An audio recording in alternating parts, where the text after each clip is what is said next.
We are live. We are live. Hopefully, we are live. Welcome to College Football's Peek Around the Corner with your host, Greg Flugar. And again, I ask you, if you come into the chat, please let me know if you hear the audio, if the visual is okay. The last live show, we had technical difficulties for the first 4 minutes of the show, and it happened to be all of your hosts' fault. But hopefully it's working. We're just going to do a watch along, a watch party of the Louisville Florida State game. We're going to be laid back, open discussion. Bring your favorite drink, beverage, food, open discussion. Leave your comments on the screen, and I will in the comment section. And we'll talk about whatever you want to talk about. But we're going to be watching Louisville and Florida State as we do this watch party. We're using our new chalkboard. And by the way, I've gotten some good names on the chalkboard. People have suggested we call it the corner board, because peek around the corner, or corner chalkboard, or the flood board, named after me, I guess. Flug board. I don't want to put my name into the chalkboard. Still quite haven't found that exact name we want to use for this board. But hopefully we'll get it soon, and we'll somehow label it and name it. So keep bringing the suggestions. I think the leader in the clubhouse right now is Flug board, I guess. The Flug board. It just doesn't roll off the tongue very well. So, again, in the comment section, leave your comments of what name we should give this chalkboard.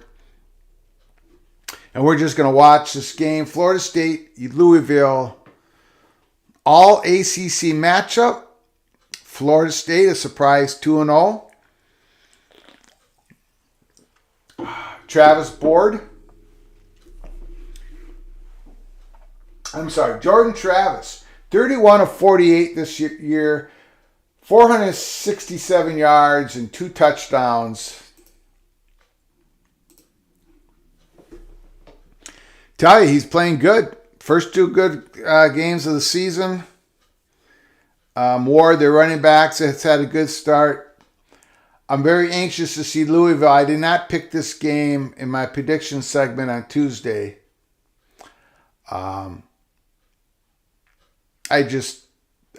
I think the line right now is Florida State minus 2.5. I wasn't going to touch that either way. Louisville, they started the season against Syracuse, and they played horrible, or Syracuse played great, because Syracuse dominated that game, and then Louisville played Thursday night?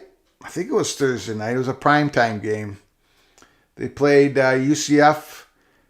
And Louisville beat them in a good game. It was close. But I don't know. It's just Louisville has to see. It just seems like if you watch the UCF Louisville game, or Louisville, I'm supposed to say Louisville. I'm not supposed to use my Minnesota accent. So Louisville, if you watch that game against UCF, they just seemed to blitz every single down.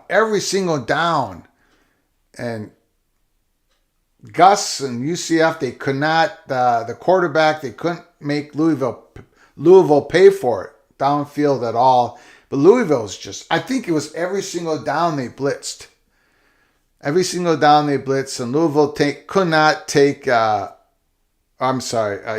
could not take advantage.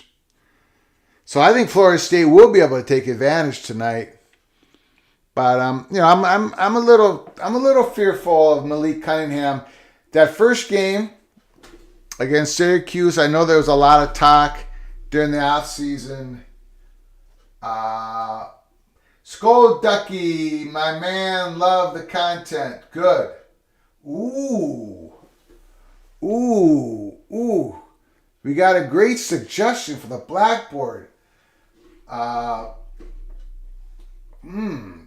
From Tony. Murray Warmarth blackboard. The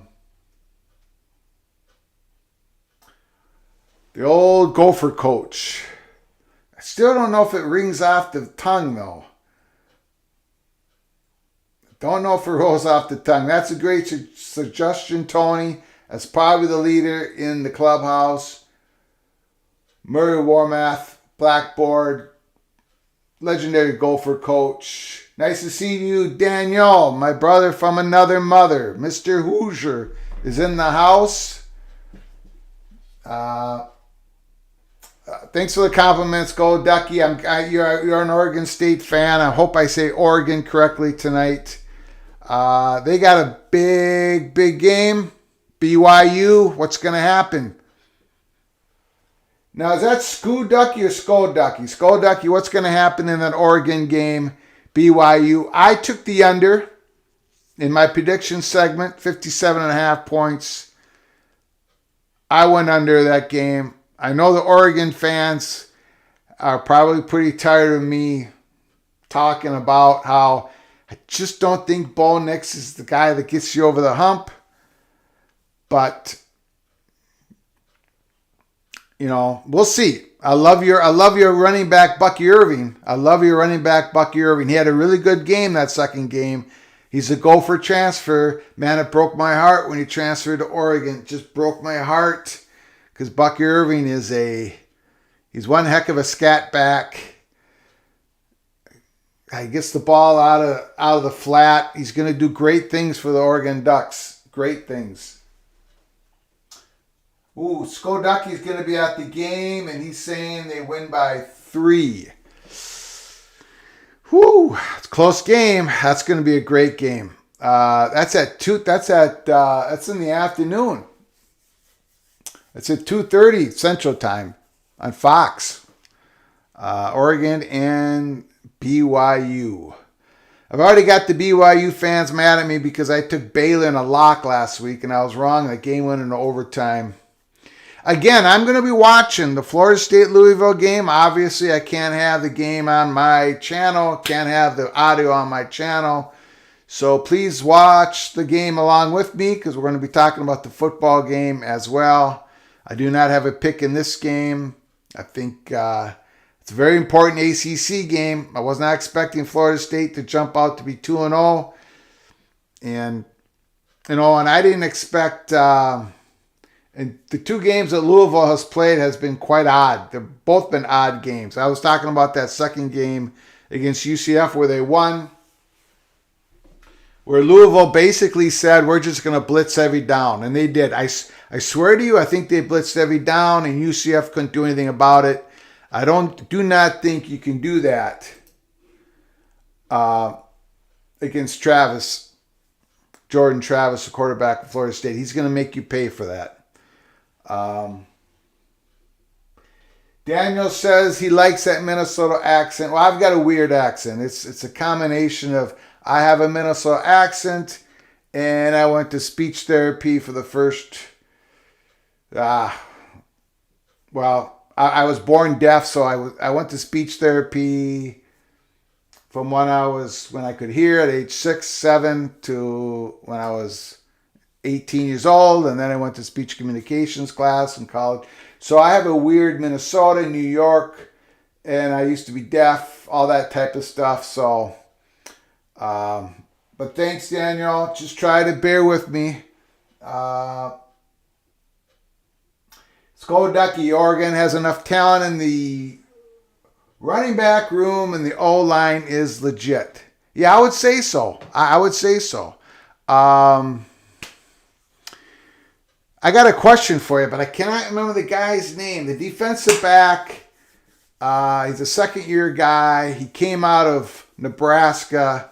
He was once committed to the Gophers. The name is slipping. Skull Ducky, if you know who I'm talking about, the guy came out of Nebraska 2 years ago, highly recruited cornerback, was committed to the Gophers.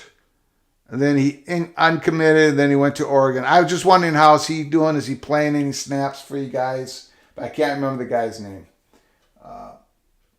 Daniel, any leads on the Huskers head coach search job? No, we haven't gotten any. We haven't received any intel on that at all. I did have a hot board 1.0, and I had number 1, Matt Campbell, Iowa State. Number 2, I had O'Brien, the offensive coordinator of Alabama. In the third slot, I had the head coach of Kansas State. I think I'll probably do a 2.0 this week, and I'm probably not going to change my top 2, Matt Campbell and Bill O'Brien. But that third spot, I'll probably just keep wide open. I don't think the Kansas State coach is coming. It's been reports out of Nebraska, out of Sipple, reporter there, longtime reporter, that the Kansas State head coach just doesn't want to leave that area, Manhattan. So, I'm not buying, how do I say this?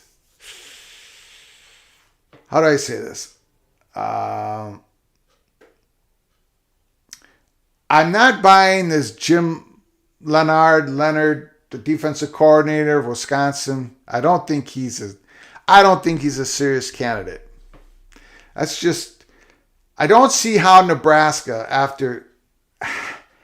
after all these years of failure, it's not just Scott Frost. It was before him. They haven't made it to the bowl game in like 6 years. I don't see, they have to grab a head coach that has some success in a Power 5, if they can get one, a Power 5 institution, football program, right? And the defensive coordinator of Wisconsin hasn't had that head coaching experience. So how do they? I don't see them doing that. I don't see Trev Alberts doing that. And then the Matt Rule, I think Matt Rule would be a great fit for Nebraska. But the timing of Trev Alberts, he fired Scott Frost before October 1st, as we all know. And so therefore, he has to pay out all this money, $15 million, $16 million buyout. I keep hearing different figures. And to me, that says that Trev Alberts really emphasized the fact that he wanted to be out there first.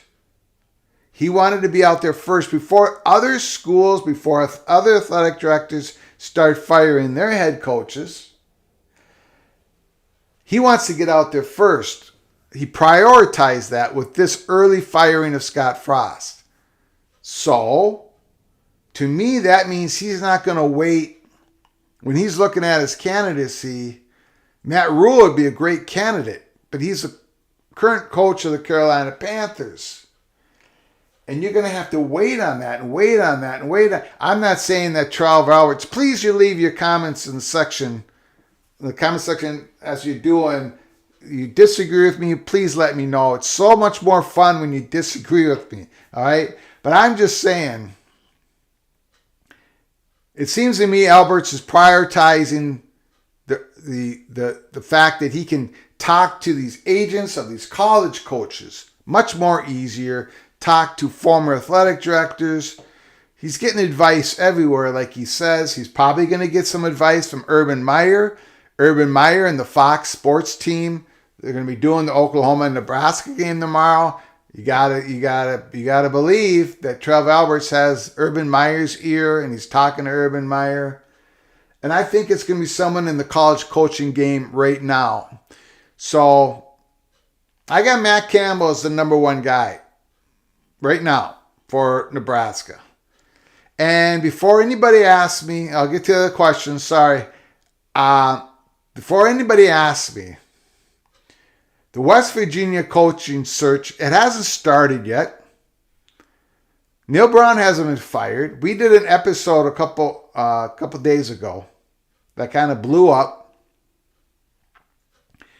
And we had intel that Hugh Freeze is going to be supported if Neil Brown does not survive this season or gets fired after the season. that Hugh Freeze is going to be supported by at least 2 money people around Morgantown. But Neil Brown hasn't been fired. There's not going to be a hot board list. I'm not going to create one. And there's no process has been started with no official process. Obviously has been started from West Virginia. I've gotten some heat back, which is fine. The number one rule on this show is only the host can get ripped on. But I got some heat backs and possibly from a West Virginia site. But if I could just say, if I could put any message out there about this, about the intel we received, it's real. It was directive. It also wanted me to say it, so I said it. Much like the information we put out from BTM and his associates, it's asked to go out there. I put it out there. And supposedly someone sent me a screenshot of a West Virginia site saying that don't believe this stuff from a random location. And I just want to put it out there for the record. Peek Around the Corner is not a random location. Okay, this is not our first rodeo. We've been around for a long time. This YouTube channel is new, and I'm so glad we have it because we can talk about this stuff in detail. The kickoff is ready to go. LSU and Louisville. So anyways, please watch the game along with me. We're going to be talking about the game. I might be ahead of you. I'm probably behind you guys during the game here. My stream is probably behind you guys, but I think it will work out. But yeah, so again, don't have to believe our information on Hugh Freeze, but he's going to be, there is some support there with some money people. The kickoff just happened.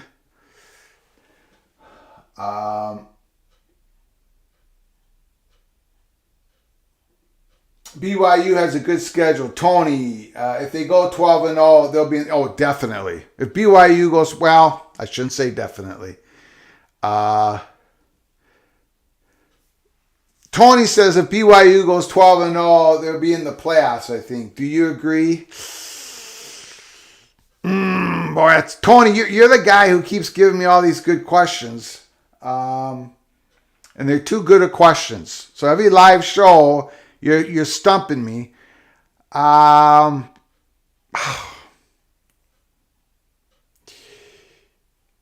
You know what? Let's go to this. I want to say yes, Tony. I want to say yes. But the problem, my prediction was Michigan. Okay. All right. Louisville, Cunningham rolls out incomplete. They can't keep Malik Cunningham in the pocket. I think we all can agree with that, right? Can't keep Malik Cunningham in the pocket. Louisville wanted to, during the spring and the summer camp, they wanted to do this whole thing where he would stay in the pocket. But I'm glad they're not. They just got to let him be him. Anyways, getting back to your BYU question. I predicted Michigan, Ohio State, Alabama, and Georgia in the college football playoffs. And if Michigan wins all their games and they lose to Ohio State at the end of the season, and Ohio State goes on to beat my beloved Gophers, right, in the college football, in the Big Ten championship game, does a 11-1 Michigan team make it to the playoffs over a 12-0 BYU? I'll ask you that question, Tony. What do you think? 11-1 Michigan over 12-0 BYU, but BYU's got a heck of a schedule. That's for sure. I don't know, Tony. That's my answer to your tough question. I don't know. I don't know. I would say if I had to if I just had to guess right now, I would say BYU at 12-0 would come up short from 11-1 Michigan. Or no, that would be that would be a 12-0 BYU. Louisville has to punt, so Florida State gets the ball. Florida State's favored by 2.5, and now we get to see Travis. Avante Dickerson. How did I forget that name? Thanks, Ducky. Avante Dickerson. Is he playing at all? Yeah, Gregory Krug. Thank you. Yes, Avante Dick. Is he playing? Did he get any? The first 2 games, I can't believe I haven't checked this. Has Avante Dickerson played in any games any snaps in the first 2 games? Is he expected to play tomorrow against BYU? I don't think he's starting, right? I would have heard that. Play action pass, dumps it off. Down to the 15-yard line. Travis, the play action. Louisville got sucked in. Their linebackers got sucked in. Beautiful play. Play action pass. Louisville. Norville's got something going on there in Tallahassee. Of course, this game is being played in Louisville, but I mean the program. That was a great pass. So is Avante Dickerson, is he playing? Is he starting? I don't think so. Is he playing? And my next question is Avante Dickerson getting any special teams play in? Because he was recruited as a shutdown cornerback. I'm asking the Oregon Duck fans. He's recruited to be a shutdown cornerback, but he was also recruited to be a punt returner, a kickoff returner, and special teams. Because that guy runs differently than most guys do. And man, it broke our hearts. He committed to the Gophers early. Dump off pass to the running back. Sorry, I'm late on the game here. That was a good defense. Florida State in the red zone. 3rd and 10 from the 20. From Louisville's 20. It broke our hearts, Gopher fans, because that guy, high 4-star, coming out of Nebraska. Joey, what's your opinion on Penn State benching Clifford and going with Drew Lock? He needs 2 reps against top teams to get experience, to be ready and battle tested for 23. Thank you. Hey, Joe, Penn State hasn't benched Clifford. You're asking my opinion, should they bench Clifford, right? I don't think they'd bench Clifford. It seems like your question is, what's your opinion on Penn State benching Clifford? I'm assuming you're asking if they should they, and I don't think they should. I mean, they're 2-0. No, they shouldn't. No, they should. I'm not a Sean Clifford fan. I think of Sean Clifford, 1st and goal, touchdown to the tight end. FSU, again, they sucked in Louisville's linebackers. Play action. Louisville bit. Dumps it over the middle. Daniel, the tight end. Florida State 6-0. Man, Louisville is biting on the play action. Now, remember I said at the start of the game, Louisville against UCF, they blitz. Every play from the 2nd, 3rd, and 4th quarter on. And Gus Mal's on. I don't understand why. Maybe he doesn't have the person. I'm not sure. Plumlee, the quarterback. They couldn't take advantage of all the blitzing that Louisville does. So what does Mike Norvell does? Florida State start this game. Play action, suck in, dump. Play action, suck in, dump. That's some good coaching right there. They knew what they were going to do in the first drive of the game. Excuse me. Sorry. Going back to the questions here. I have the same opinion. Sean Clifford and Bo Nix. Good. I mean, decent. Division I athletes. Good. But are they enough to get you over the hump? And I don't believe in either one. But no, I think they should keep Clifford in until the wheels come off. What's better for the Gophers? Michigan State wins or loses to Washington State? And of course, that's a tough Tony question. I'm just going to call it Tony, tough Tony. I think it's probably better if Michigan State wins. Just because, Mel Tucker, I love Mel Tucker. In my prediction segments before the season started, I'm very high in Michigan State. Now, they've had some big injuries. The leader of the defense, Darius Snow, he's out for the season. They've had some other injuries. They have a brilliant linebacker. Don't remember his name because I'm old. The guy that transferred from UNLV, if you watch his tape when he played for UNLV last year, he just exploded. He made play after play. I think the first 2 games this year, that linebacker has made like 5 sacks, 5.5 sacks. But yeah, Michigan State, I'm really high in them. Coming off a loss, I don't like our chances with Mel Tucker because he'll have that team rolling, really fired up. Tough game in East Lansing. 8 days from tonight, Michigan State, Minnesota. It's a swinging gate game for both teams. Both teams really want to win that game. I know as a Gopher fan, come on, Gophers. Let's get it. We never beat Michigan State. So what y'all can do for me, Washington Huskies, is to beat up on Michigan State a little bit tomorrow.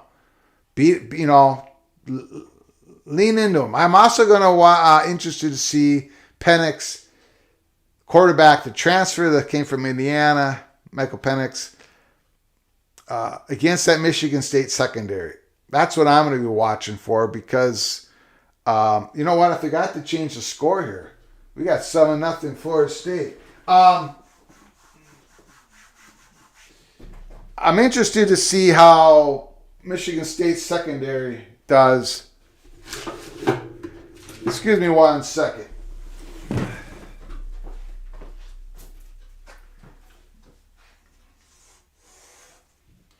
There we go. All right, now that's professionalism right there. Yeah, we are 7-0 Florida State. I'm interested in seeing Michigan State secondary because they were just terrible last year. And if Michael Penix can move the ball on them through the air, I think that's going to be good news for the Gophers. Because Gophers, Michigan State plays them. They're going to be playing that running game of the Gophers. But if we can light them up a little bit in the pass offense, that'd be beautiful. So Washington, I just want you to show us something. Show us some more weaknesses of the Spartans, and I'd very much appreciate it.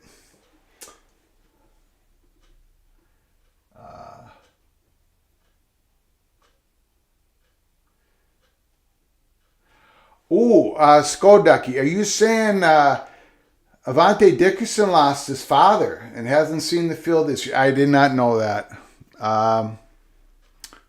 Boy, sorry to hear that.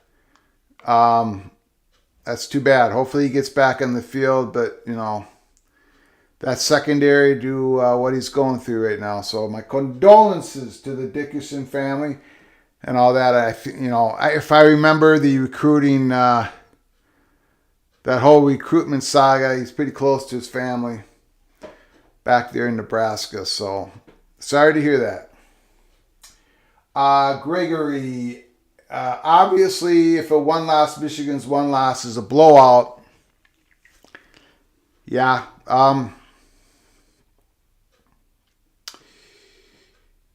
Getting blown out to Ohio State, it's not quite being blown out to somebody else. But I get what you're saying. It's and of course it depends on how BYU beats Oregon tomorrow by 20 points, right? If Oregon starts blowing everybody out, I mean, if BYU starts blowing everyone out, I tell you that the BYU win against Baylor, for me personally, was probably more impressive to me than anybody outside of BYU because, first of all, that was my lock. I predicted Baylor to cover the 3.5. I predicted Baylor to win the game. But the way that BYU stopped Baylor's running game, and then I love Baylor's quarterback. I mean, very impressive win by BYU, especially early in the year like that, because Baylor was going to be well coached. That's a very impressive win.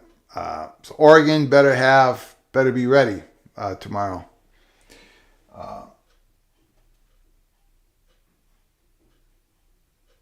You actually played one game? Well, hopefully Avante Dickerson. Yes, Marquise Irving is who I was talking about, Gregory. Bucky Irving. Bucky Irving. I think he's gonna have one great career at Oregon. He has just got to give him time. Last year he was a true freshman for the Gophers. Gophers had a series of injuries last year. We lost Mohamed Ibrahim to an injury. First game of the season against the Ohio State Buckeyes, 2021. Ibrahim had 163 yards in the middle of the third quarter and blew out his Achilles. Then we lost Trayshawn Potts, the backup running back. So then we had to play Bucky Irving, which Gophers were not planning on playing him last year. And we played Kai Thomas. And Bucky Irving was sensational for the Gophers. And Kai Thomas was sensational for the Gophers. Of course, we had a great offensive line. Gophers had a huge, massive, very talented offensive line. A couple guys went to the NFL last year, drafted. But then, but then Mo Ibrahim, Mo Heisman, I call him. Mo Heisman, come on. Got to get on that train, Mo Heisman train. He went, he came back. He said he's coming back off the Achilles, which everyone kind of doubted. Can he come back? Because who has really come back from an Achilles and been the same that they were before the injury? And then, so Kai Thomas transferred. He ended up in Kansas. He hasn't done much. He isn't even playing there. And then Bucky Irving broke our hearts and transferred, went to Oregon. But, can you blame him? I don't blame him. I don't blame the student athletes for transferring. I mean, sometimes they make the wrong move, right? They have to be careful. Sometimes they make the wrong move. But, they're trying to better themselves, just like the rest of us, just like the coaches, assistant coaches, their coaching staffs, the athletic directors, the assistant athletic directors. Everyone's trying to better themselves, trying to get them, a lot of these young men want to get to play on Sundays. Louisville's going to hurry up offense. 3rd and 1. FSU's 46. Ooh, big hole. Big hole. Ooh, that's like a 16-yard gain.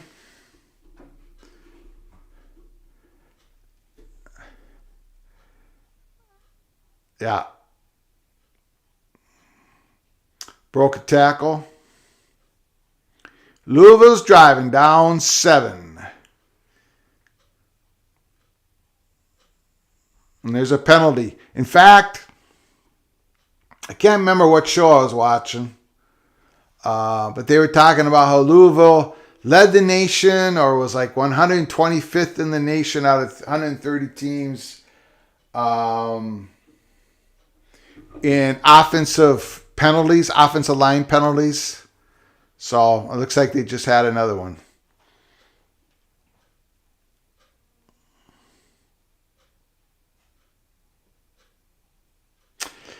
Then the game that, the most interesting game.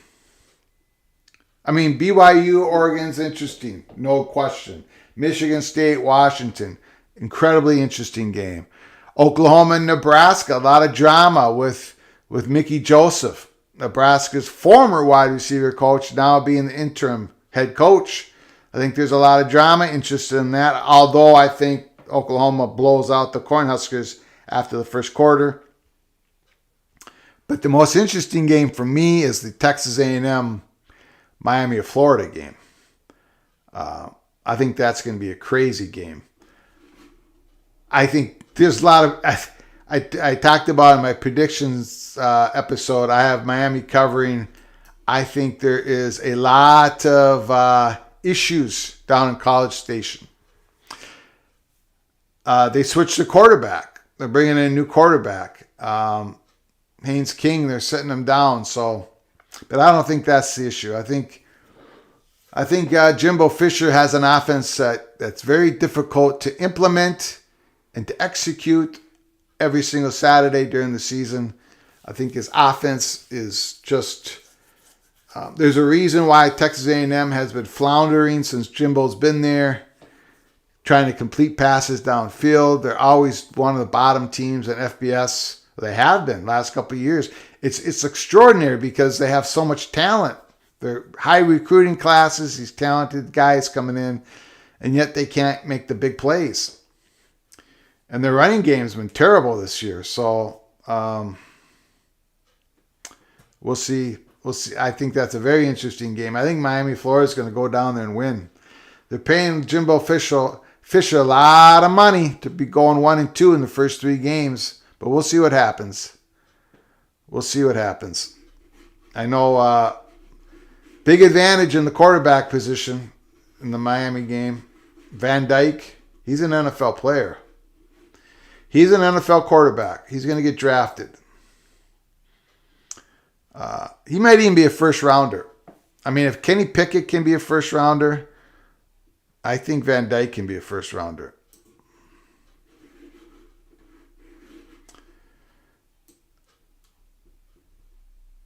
Then, of course, you got my beloved Golden Gophers playing Colorado. And again, Gophers are not playing a team with a pulse. Gophers are favored by 27.5. So are we learning much about my beloved Gophers this year? No, we're not. We're probably not going to know much until they play Michigan State next week at East Lansing. So that's pretty scary. I mean, that's pretty scary, right? First 3 games, 3 teams without a pulse. Maybe Colorado will give the Gophers some push tomorrow. But, last year Gophers went down to Colorado and Gophers shut them out 30-0. And Colorado's just they don't have an offense. They do not have any juice on offense. Louisville, cutback run, 7 yards, 6 yards. They're driving the ball. 9:18 left to go first quarter. Louisville's running it on the ground. Jordan's got about, 40 yards rushing this drive. Running back for Louisville.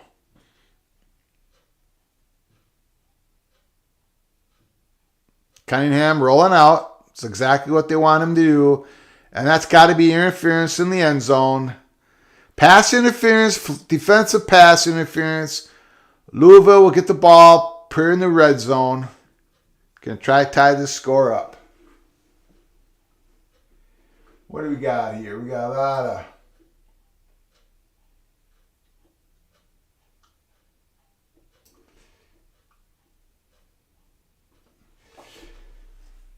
what are the chances Notre Dame wins fewer than 6 games? Whoo! Whoo!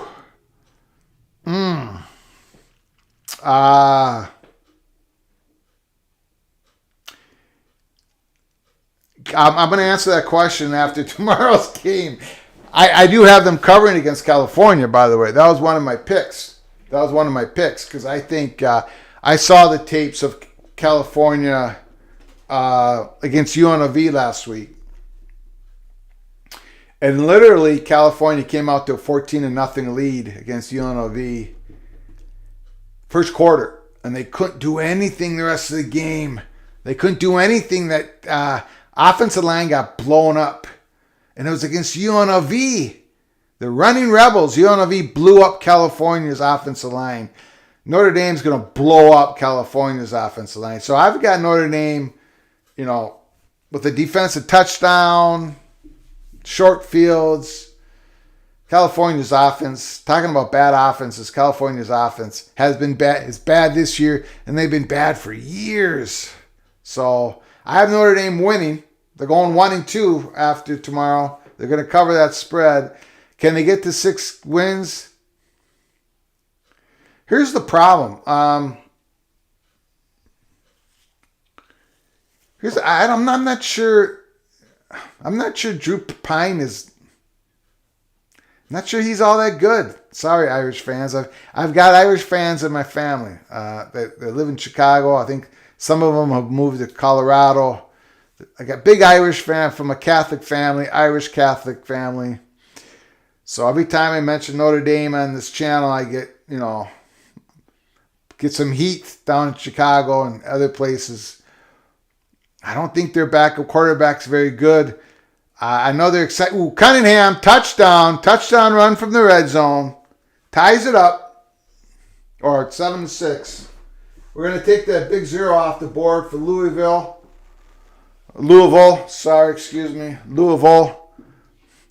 Cunningham. Oh, this is going to be a good game, guys. And this is why we're having a watch party, because I figured this would be a great game. If the team that Louisville that showed up against UCF showed up tonight, we're going to have a good game. And sure enough, it looks like that's happened. And we all tie it up. 7-7. Beautiful. Yeah, I guess Notre Dame's going to win 6. I would guess Notre Dame's going to win 6 games, but I'm not. Tyler Buckner needed to stay healthy for the Irish, and unfortunately he didn't stay healthy. And there's a lot of questions about Texas's quarterbacks. Talking about injured quarterbacks, I don't know if you guys can probably correct me on the. My wife Mireya Flugar, Skyuma. That's right, Skyuma. Go Gophers. Mireya's in the chat room. Everyone say hi to Mireya. What was I saying before my wife interrupted the show? Oh, yeah, Texas. Please, someone in the comments section correct me. I mean, is Card okay? Is he okay? I got a feeling that he might be injured. And I said that after that game. Not just hurt, but he might be injured. And I know Sarkisian, the head coach of Texas, kind of made a comment. About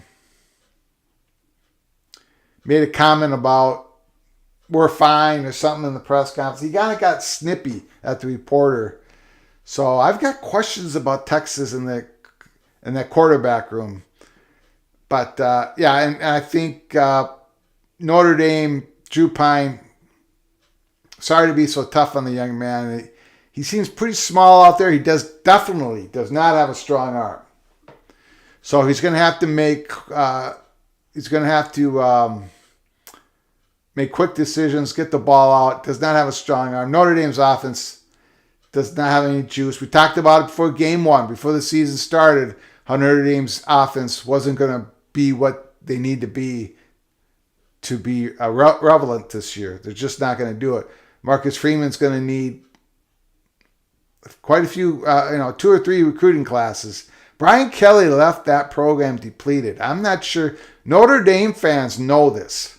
So they're going to give Marcus Freeman some space, some time. But I think fan base is outside because, one of the offsides Louisville. Once again, pre-snap penalty Louisville. Got to be more disciplined. The Cardinals got to be more disciplined. Man. Anyways. I think Notre Dame has started the season about rated 8th, right, in the country? Were they 5th? I don't even remember anymore. But anyways, they're top 10. I think they were 5th, right?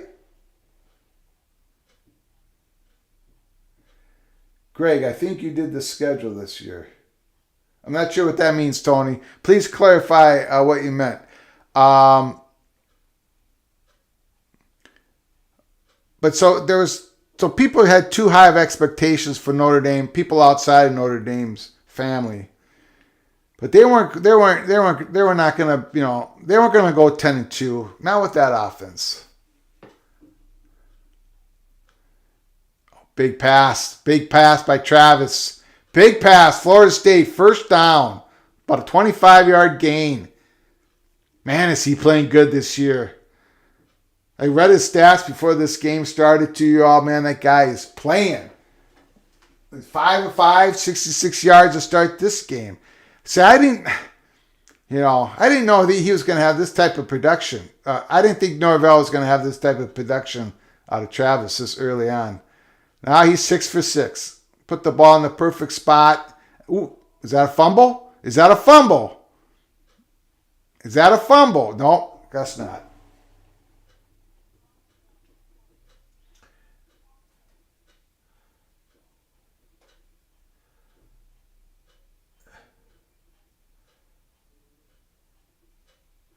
Sean Wilkinson, that is what I'm hearing. What do you hear?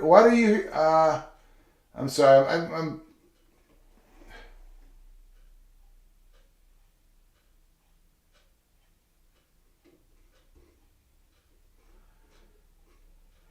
Sean, please let me know what I don't quite understand what you're saying. That is what I'm hearing. That was against Florida.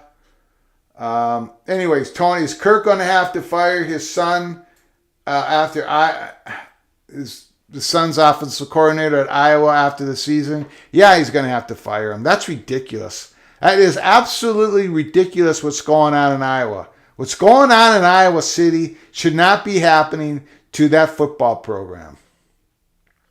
I mean, big pass, Travis. Ooh, he's throwing darts out there. Man, another 25-some-yard gain. Holy moly. 7 for 7, 94 yards. Look at that. Receiver did a good job coming back from the ball, too. Man, that guy's playing. Back to pass again. Ooh, he had no protection. Still got rid of the ball. 5-yard gain. Beautiful catch by McDonald. Travis, his right tackle, absolutely got beat off the ball, off the hike. And Travis still made that play. Oh, he's playing at an extremely high level.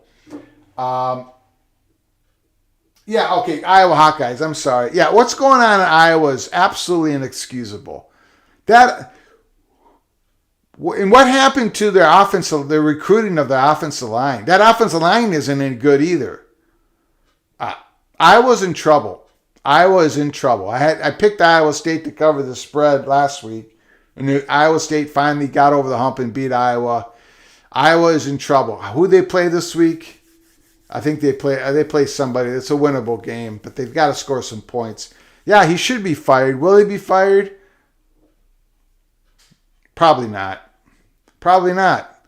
That's the problem when you hire family members for your coaching staff. It's a terrible situation. Now, as a Gopher fan, I'm loving it as a Gopher fan. As a college football analysis person who's talking about the entire college football landscape, it's a terrible situation for Iowa, for those fans, because that's a dreadful thing to watch, first of all. They're not going to win many games with that. But as a Gopher fan, where Iowa is our second most heated rival, Minnesota should be able to win the West. But we're not going to talk about Minnesota tonight. All right?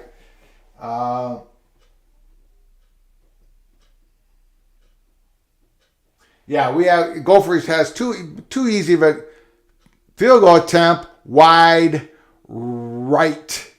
Missed the field goal. Fitzgerald misses the field goal for Florida State. Stays 7-7. A beautiful drive by Travis. Goals for not. Yeah, too easy of a non-conference slate. What do we, we're not learning much. The team, Gophers are a very experienced team. It's not like we needed to have these snaps for our young players.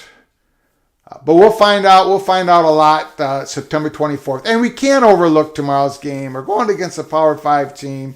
We're going against Colorado, even though they don't have a pulse. But, let's go. Let's go Gophers. Let's win the game.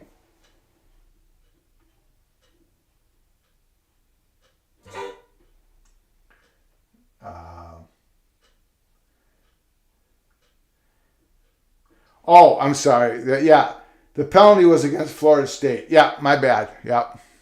Look at that. Cunningham, big completion. Tell you what, these quarterbacks are dialing it up. These quarterbacks are dialing it up. Travis is 10 for 10 from Florida State. 127 yards. And of course, Cunningham is playing beautifully as well.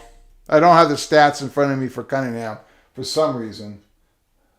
24 yards, first down. Of course, that was almost picked off. But that's what you get from Malik Cunningham now and then.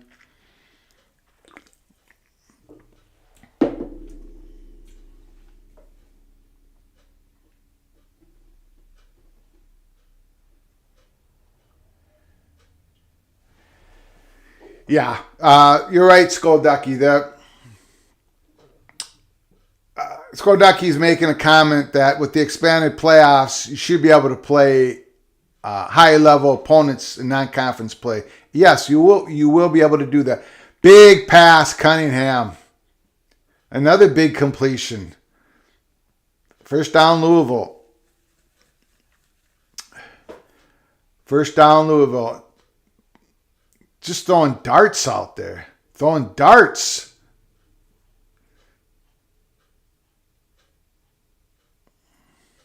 Yeah, with the expanded playoffs, you're gonna have bigger games in non-conference. I don't, I try to. We have an injury. Ooh, Wiggins, the guy who caught the ball, the receiver. Is that an ankle? Doesn't look like to be a cramp. Doesn't look like it's a cramp. Well, I try to look at things from all different angles. I like when people disagree. I don't want to be caught in my own information loop. But the whole purist angle of the college football playoffs, where they do not want the college football playoffs to expand from 4 to 12 teams. I don't get it. I don't get it. Is there a purist? Is there a playoff purist in the comment section? Please send your comments and explain your position on why you'd want to keep the playoffs at 4 teams. I do not get it. We've been over this before. I know you guys don't want to hear me ramble on again. Cunningham is 4 of 6 for 68 yards. But with expanded playoffs, you have a democratization. You have more access. The fans and the donors and the alumni and the players and the coaches and everyone is more invested longer into the season. There's more money available for these athletic departments. We just went through a 2020 pandemic. There's a hole in every one of these athletic departments' budgets. There's debt because of the pandemic. And, it's just, and the number one angle from the purist is, well, the regular season isn't going to mean as much. And I think it's going to mean even more. I mean, look at this game. Florida State, Louisville. Let's say there's 12 teams. Let's say the expanded playoffs is happening right now this season. Well, Florida State, they've got dreams of getting still to the expanded 12-team playoffs. And so would Louisville at this point. And then you have, and what I like about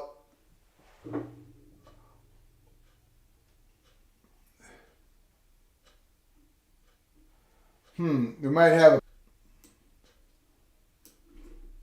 okay, we'll see. What I like about the 12-team playoffs is is there's 3 layers. There's incentives. You try to get to the top 4. Ooh, dump off. Touchdown. Touchdown. We got a touchdown, Cardinal. Touchdown, Cardinals. Cunningham, touchdown pass. Throws it to his running back, Cooley. Cooley hasn't been getting much play this year. I don't think he played much last week. That's a touchdown. Louisville. I think he got in. They're going to... I think he got over the goal line. They'll probably review it. But there's different incentives for the playoffs. So you got the top 4 getting a bye. The next 4, 5 through 8, you get a home game at your campus if you choose to do so.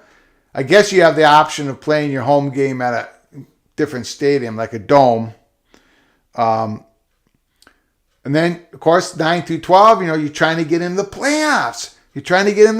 So if you're 15th rated team in the playoff committee ranks you 15th going in that last week, whatever regular season game you got there, that's really important. So no, I don't understand the Pierce position. Yeah, Gregory says, I'm thrilled that the playoffs are expanding and it should have happened already. Well, should have happened already. It would have been nice if it would have happened already, but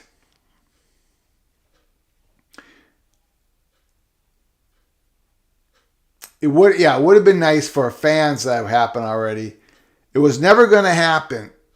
The playoffs were never going to happen within this contract that ends 2026 without ESPN agreeing to open up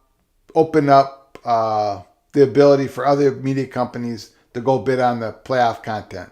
It was never going to happen. ESPN, Kevin Warren of the Big Ten Commission was never going to say, okay, I agree, let's expand the playoffs. Oh, and by the way, ESPN, you get to keep all the content of the playoffs of 3 playoff games, the 11 playoff games from, you can just extend that contract from now till 2030, whatever. That was never going to happen. And I think that story was underplayed by the press, by the national press, definitely by ESPN.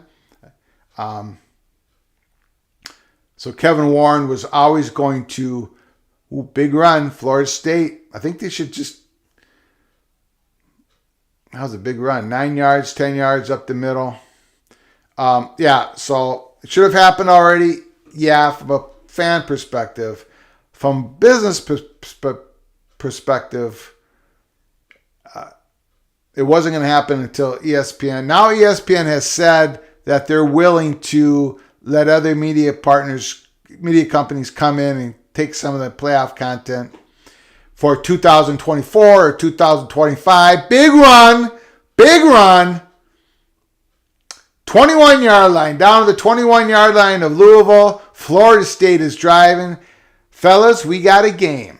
Watch party number 1 at Peek Around the Corner. We have got ourselves a big game. That was Ward? I didn't even see who that was. Was that Ward who ran down there? He's their number 1 running back. I think that was Ward. Treshaun Ward.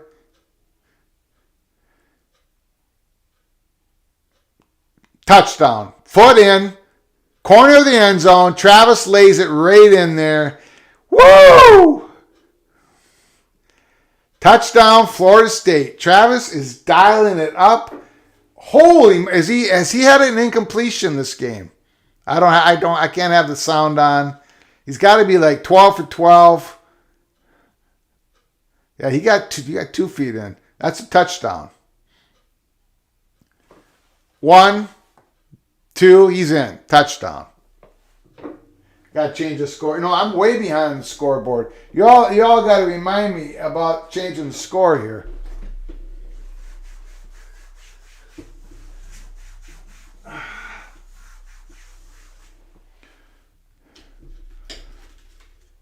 $14-14.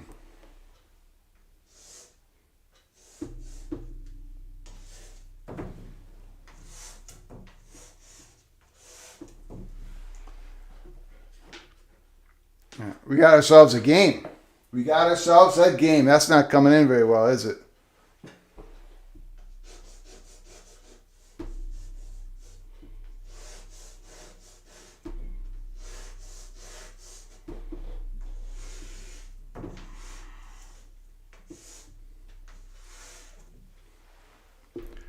$14-14.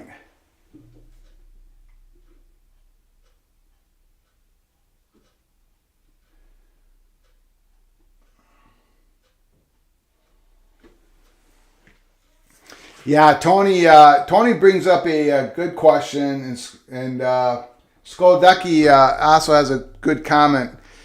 Tony asked, Oregon State looks good this year so far. We're gonna find out more tomorrow night. USC, Oregon and Washington schools are all in the hunt for the North title. Who's going to win it? And Skolducky is reminding everybody to kick off there that the Pac Conference is not doing North and South divisions. I mean, I think if you look at the standings, let me do it real quick here. I think they still have them in standings, right? Do I have that right? I think they have. I think the Pac Conference lists this in stand. No, they don't. My bad. I'm wrong. For some reason, I thought they were going to list it in divisions, but it's the top two teams that go to the Pac championship game. But here on ESPN, they have all the schools listed in one division. So, but I think the scheduling, right? Am I right on this, Skolducky? The scheduling of this year is still, you're basically doing a round robin conference games within teams that were in your previous divisions, North and South, and then you're going to have a couple crossovers. But they have it listed as one division. I still have Utah. Gotta have Utah. Utah's still going to win that conference. So I don't think USC's ready yet. I don't think USC's defense is ready yet. They gave up 28 points last week to Stanford. In Oregon, I don't think they have the quarterback to win the Pac. I think it's a step down. I think it's 2 steps down from what USC and Utah has. So I think Utah is going to go on a run here. They're going to win a lot of games. Utah Utes. They had a tough loss against Florida. That was a good game. Rising through that interception in the end zone late in the game.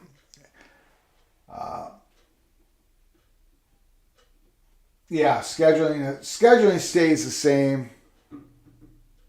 Okay, yep. For some reason, I thought, Skolducky, I thought they were still keeping the divisions when it comes to just showing the standings, but that doesn't look like that's happening. If you see here in the Pac, they got it listed all one. They got it listed all one here. And of course, USC is 1-0, Stanford's 0-1, and everyone else is 0-0. And then if you look at the Big Ten, not much action is happening. Indiana is 1-0 because they beat Illinois. Penn State's 1-0 because they beat Purdue. Over here in the West, Northwestern's 1-0. Illinois, Purdue, Nebraska's 0-1. The Gophers play their first Big Ten game next week against Michigan State. So, SEC, only the Gators are 0-1, South Carolina 0-1, and Kentucky's 1-0 because they beat the Gators in a big game. So we've gotten a few conference games early in the season.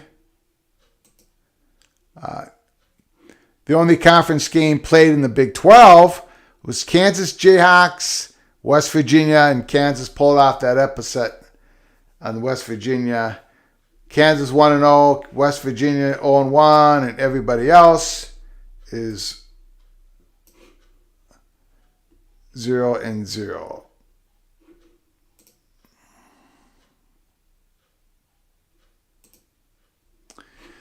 The ACC. Now, I believe the ACC has made that official decision that they're going to no divisions, correct? Please correct me in the comments section. I know I believe they've made that official decision that they're going to no divisions probably by next year. But for now, Clemson 1-0, Syracuse 1-0. Syracuse has got a game tomorrow against Purdue, and I've got Syracuse in my prediction segment. I took Syracuse. It was a pick'em game. The Lions moved to -1.5. Syracuse. Louisville 0-1. Boston College 0-1. Down here, Virginia Tech, the Atlantic Coast Division's 1-0. Georgia Tech is 0-1, and everyone else is 0-0. Of course, tonight's game, Louisville and Florida State, is a conference game. So it's a big game. Big game.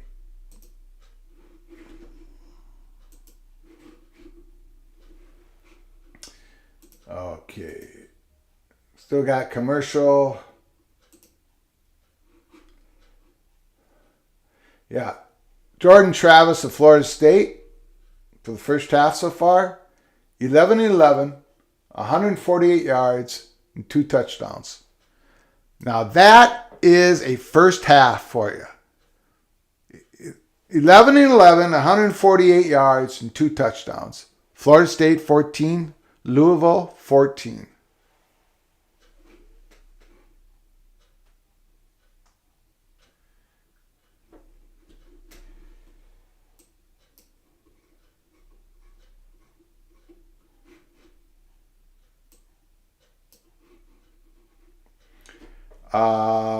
David M. Pac-12 or the Big Ten, Big 12 Junior Conference? Don't quite understand the question or the comment. Pac-12, David M. Pac-12 or the Big Ten / Big 12 Junior Conference? Don't quite understand that comment. If you want to clarify, please do so.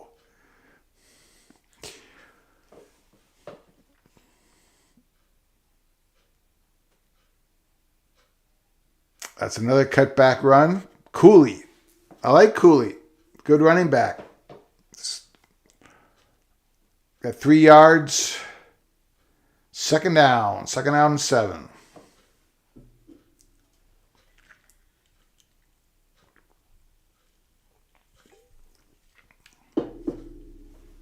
Ooh. Complete first down. I tell you, that right tackle from Louisville is getting beat. He's getting beat right off the snap. That number 56, they're gonna need. Louisville's gonna need to send someone over there to help him out. Another completion. Cunningham is these quarterbacks are dialing it up. Travis and Cunningham. ACC's got a lot of great quarterbacks. It's one thing the Big Ten doesn't have, guys.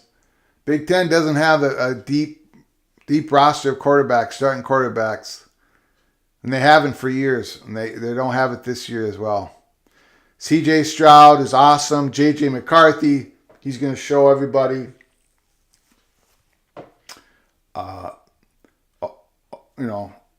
Purdue's quarterback, Maryland's quarterback, they're very good. But there's not much. Tanner Morgan's had a great start of the season for the Gophers. He's got his offensive coordinator back. Boy, big run. Big run for first down. Jordan, Louisville. Louisville's running the ball. Florida State has no answers right now. None. Missed tackle. Louisville's cutting back. Their running backs are just cutting back against the grain. Quarterback draw. Big gain. Cunningham, 12 yards. Woo! Florida State's defense looks like they're gassed.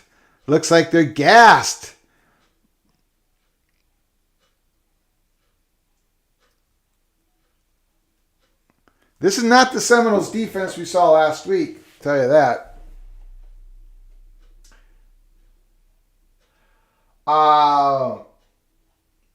This pack, okay, got some questions here. Does the pack survive or get eaten by the Big 10 or the Big 12? Sean Wilkinson, David M. So many Pac 12 teams will be going to the Big 10 and Big 12. Okay, I understand what you're saying, David. It all depends, the decision time. We're in the hot window. We're in the hot window. So decisions are being made right now. We're going to know very shortly.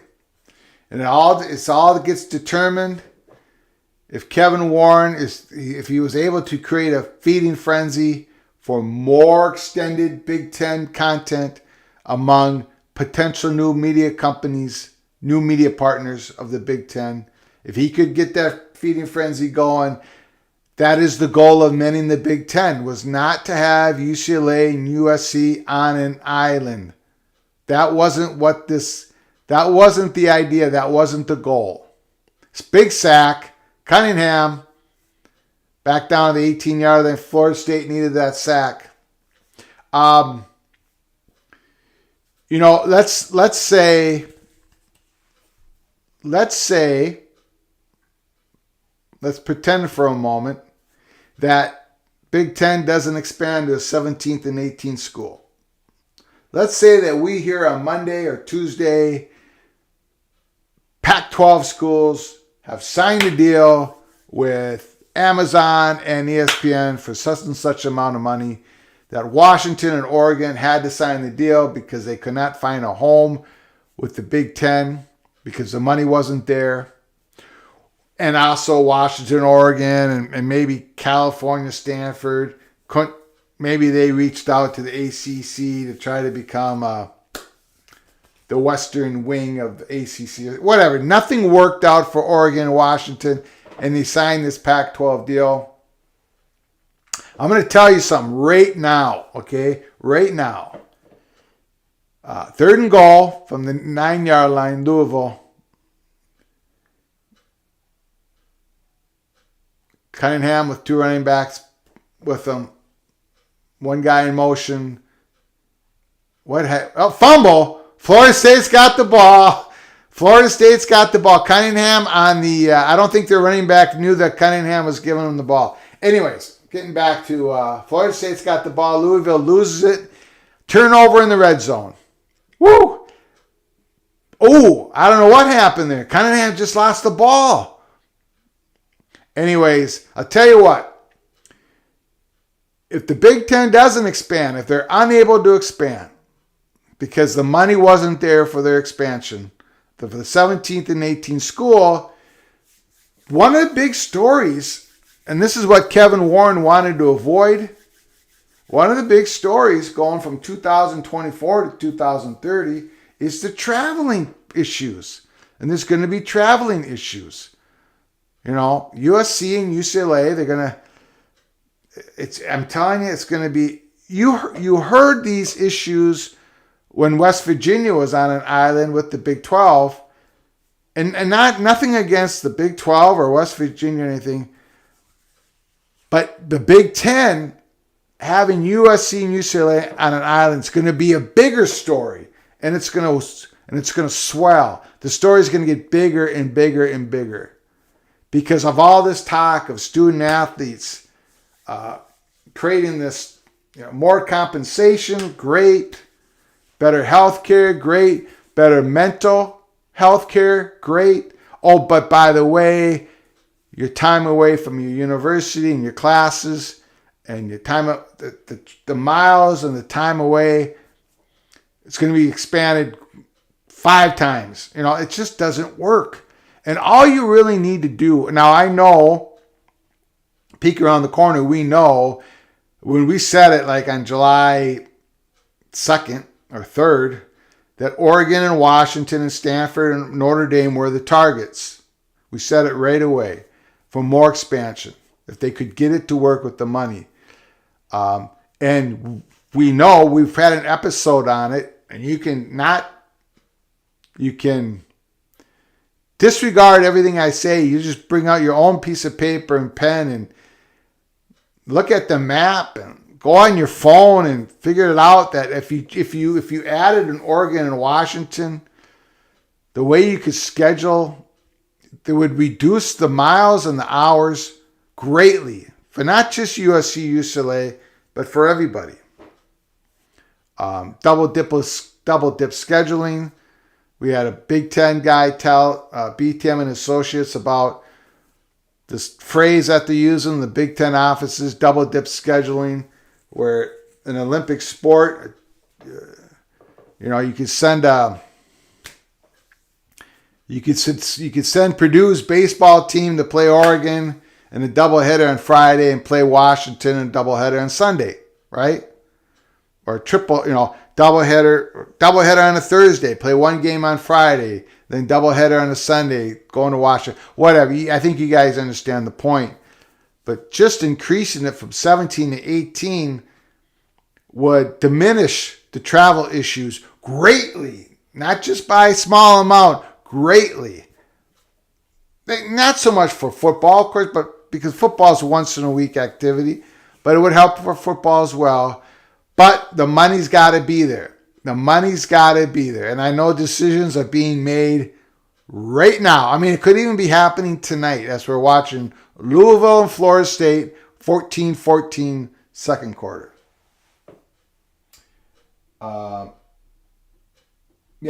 SEC's considering 9 games. I think they do go to 9 games. I definitely believe they're going to. Nick Saban wants 9 games. The commissioner wants 9 games. If they have 16 schools, 9 conference games, 3 permanent rivals. You're playing every school in the SEC outside of your permanent rivals, which you of course play every year. Every other school in the SEC, nice breakup by Louisville, you would play once every 2 years. So, plus the money involved, ESPN will give SEC another bump in money.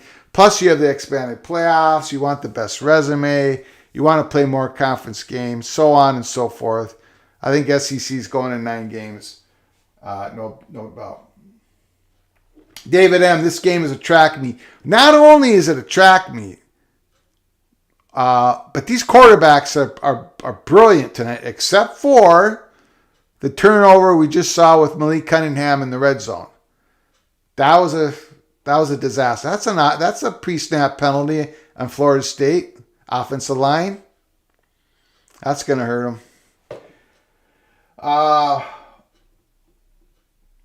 Big 12 already said they're heading west. David M. They want to head west. Your Mark wants to head west. And you can see why they want to head west. We talked about this in the previous episode. If they can snatch the Arizona schools and Colorado, you know what? That's an interception. I don't think that ball hit the ground. I don't think that ball hit the turf. That's an INT. That ball was batted in the air. It might have been kicked even. I haven't seen the replay. You guys are probably way ahead of me. Travis goes back to pass. Oh, the receiver wasn't looking. Off his hand. Interception, Louisville. They got pressure on Travis. Both, that was the left tackle. The left tackle, Florida State, got beat, and he's been getting beat a few times this game. And the right tackle of Louisville has been getting beat. So both Florida State and Louisville has a tackle issue. But on Louisville, on Florida State, it's the left tackle. I'm sorry. Back to the question. I'm getting caught up in the game here. Watch party. Peek around the corner. Please share this video. Get other people in the chat room. We're watching ACC matchup. Florida State, Louisville, 14-14. Both quarterbacks have got a turnover. They're both playing brilliantly. I don't really blame Travis. He was getting heat. He had to get rid of the ball. Receiver wasn't looking. He was possibly the hot route receiver, right? Whatever. Big 12 is going west. They're going to try to go west, snatch the Arizona teams, try to get Colorado, Utah. You saw the great ratings that BYU Baylor game got. 2.4 million for that late Saturday night game. Pac-12 doesn't get, once in a while, they haven't gotten that type of rating in 6 years. Not in that 10:30 p.m. Eastern slot. They haven't got, Pac-12 hasn't had a game with that type of viewership in 6 years. They usually get a little bit over 1 million. So that BYU Baylor game, if Big 12 is able to expand, if Yormark is able to do what he wants and expand and poaches a couple Pac-12 games, that Baylor BYU game, the fans that watch that game, Big 12 country that watch that Big 12 game, or future Big 12 game, because BYU is going to become a Big 12 member, that game will go down in history. That game will go down in history. That's one of those moments where it's like, okay, all right, this 10:30 Eastern slot, 10:30 p.m. Eastern, becomes much more valuable to the advertisers when you're cracking 2 million viewers, right? So, okay, getting a lot of questions here. My wife, Mireya Flugar says, who do you think will win this game, Florida State or Louisville? Grandma asked. That's my grandma. That's my mother, Maxine Catherine Flugar. Maxine wants to know who's going to win this game. I don't know, Mom. I have no idea who's going to win this game. I couldn't pick it in my predictions. I explained why. 2.5 points. Florida State's favored. I would say the way Travis is playing, the Florida State's quarterback, I would lean Florida State, but he just threw an interception. We'll see, Mom. We'll see. All right.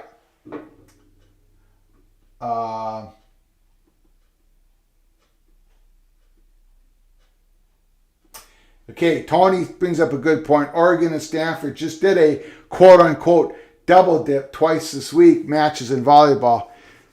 It's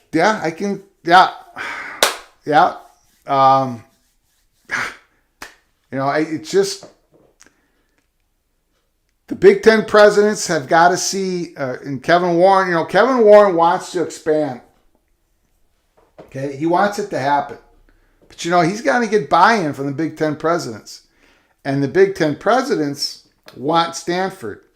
But the Big Ten presidents are also being told that Oregon and Washington are the bigger brands. And Washington brings a huge research in. I mean, Kevin Warren really wants to expand. And I think he wants to go with Oregon and Washington. And he wants Stanford to be there, to be available if Notre Dame flips the switch and says, yes, we gotta join the conference. And you all know my feelings on that. I think the walls are closing in on Notre Dame's ability to stay independent. What do we got here? 14-14, 2-11. Volleyball is at the Big Ten venues. Oh, okay. So Oregon and Stanford played volleyball at the Big... Okay, I understand what you're saying. Thanks for that information. Yeah, volleyball in the Big Ten is just... Women's volleyball in the Big Ten is a gigantic sport. If you're someone watching, peek around the corner from a different... your school is from a different conference. Women's volleyball at the Big Ten network gets big ratings. It's a huge thing. You go to any Big Ten venue and it's jam-packed. Big Ten universities have had to spend more money in building out these arenas, these stadiums, that we got an injury there, that these Big Ten volleyball matches are played in. It's just big time. It's big time. And some of these schools are starting to create more revenue. I mean, it's a revenue maker. I think it's a revenue maker at Nebraska. I think it's a revenue maker at Penn State, Louisville. So, overall revenue maker. You talk about these NIL deals, and we're going to have this new college football video game coming out in 2023. It's going to sell like crazy. Bubble Pass.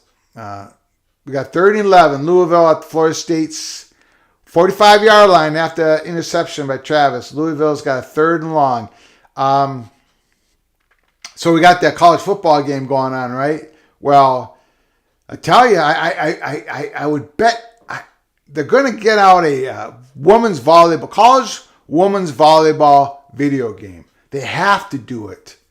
It would sell. Mark my words. What's the date today? September 16th. Ooh, is that completed? Out of bounds. September 16th, 2022. My prediction, EA Sports or whoever does video games nowadays, going to come out with a women's college volleyball video game. It's going to sell like crazy. And those women volleyball players across the country are going to get money for that. So, love to see it. Ducky, see where your love of football sports come from? Yes, it comes from my crazy mother and my crazy father. 92 years old and 89 years old. The whole family loves sports.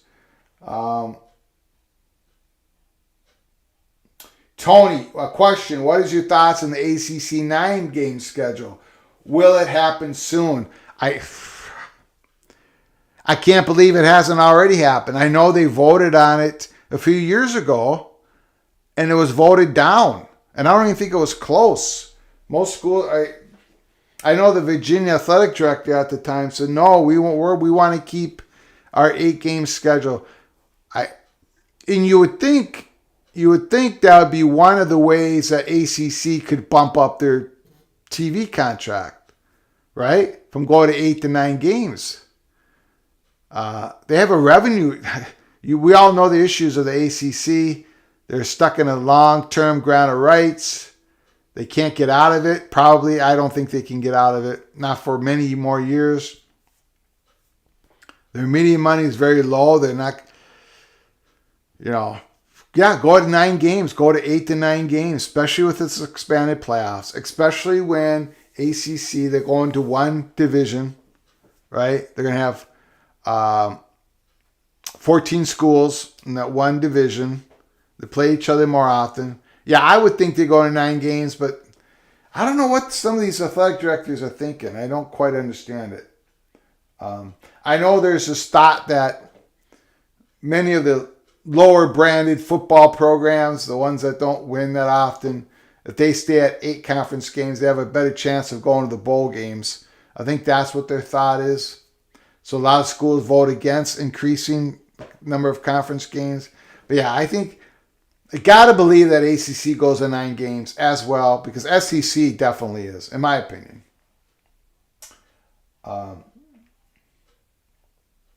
Stanford endowment is incredible. The Big Ten schools, share academically. This is why Stanford would be a huge gift for Big Ten. Research brings in so much money for the universities. Yeah, I mean, research brings in way more money than the athletic departments. But the decisions are still primarily going to be made from an athletic perspective. I mean, there's certain criteria that a school has to meet to get into the Big Ten. And of course, Stanford easily qualifies as a Big Ten school. That's not a debate. They blow everybody else out of the water pretty much.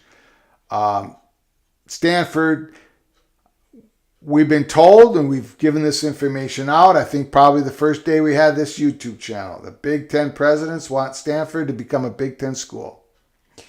So, but Stanford, I know they have a huge endowment. I know they're very valuable.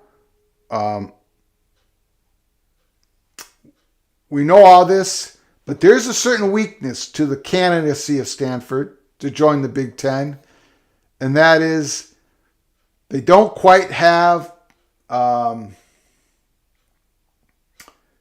intense fan base that would consume Big Ten product. In other words, one of the things that the Big Ten Conference looks at when they're expanding is how well would the Big Ten Network sell? Would the Big Ten network sell in Northern California? Would people buy the subscription for the Big Ten network? Would it be part of their cable package? Would it be part of their streaming package? Would they just, and there's weakness there. That's why we're not getting any steam on California at Peek Around the Corner. Brett McMurphy is, we're not.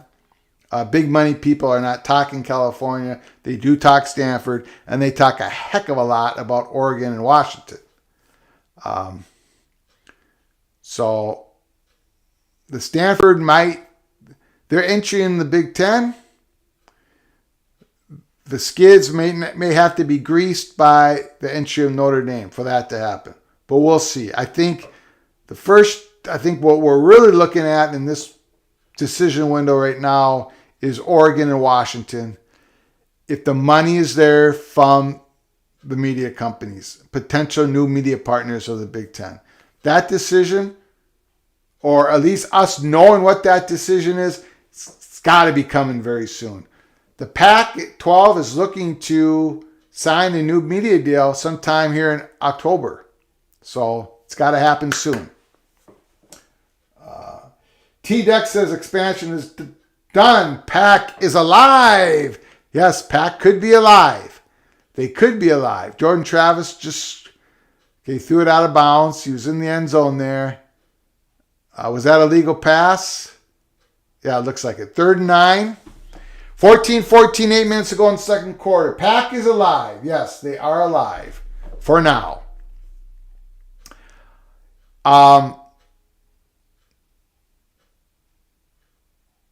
Again, that was almost an interception. That left tackle of Florida State got beat again. They got to have someone over there to help chip him or something. Travis he played a great first half, but he's not getting any help on his left side of the line. The left tackle is getting beat over and over again. Travis he's talking to the coach on the sideline, and he's feeling it on every play. He's looking over there to see that right defensive edge rush from Louisville caving in on him. But even if Pac is alive, what type of TV deal are they going to get? For Kliakoff's sake, for the Pac-12 commissioner's sake, for the institutions of the Pac-12 that can't land anywhere else, hopefully Apple or Amazon comes in with a big digital offer, and Kliakoff can take that offer, show it to his members, possibly they can get that deal signed. Put in the comment section of how you feel if you watched that Amazon game, that NFL game last night on Amazon. Did you like it? Did you like the production value? Did it look good to you? Was the visual good? Was the audio good to you? Was there too much of a streaming lag time between what you were watching and maybe what you were seeing on your social media platforms like Twitter? The comments sometimes come in way before what you're seeing on Amazon, something like that. How was it? I think what I've been hearing is most people are giving it a thumbs up, especially when you consider that was their first NFL regular season game. The production value was good because, Amazon could be, or Apple, but Amazon could be the new media company partner of the Pac-12 conference. That might be very important. It's a risk. I know Big Ten looked at them. I know Big Ten, they have 8 streaming football games in the new media contract, 8 streaming games per year with Peacock. 4 of them being non-conference games, 4 of them being conference games. Amazon had a big offer out there, but Kevin Warren decided against it. So let me know what you think, how the Amazon first game, NFL, how that all went.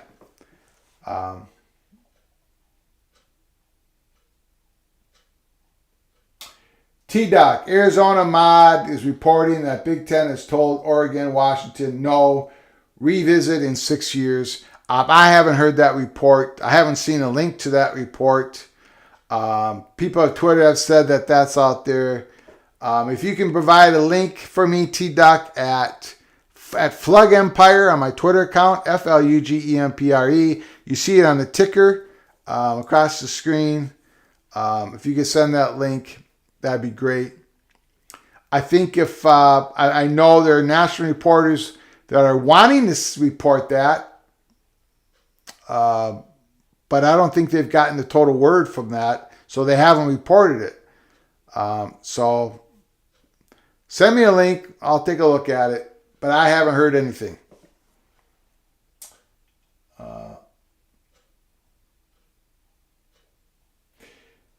Opie says, I had leg time in Port Charlotte, Florida.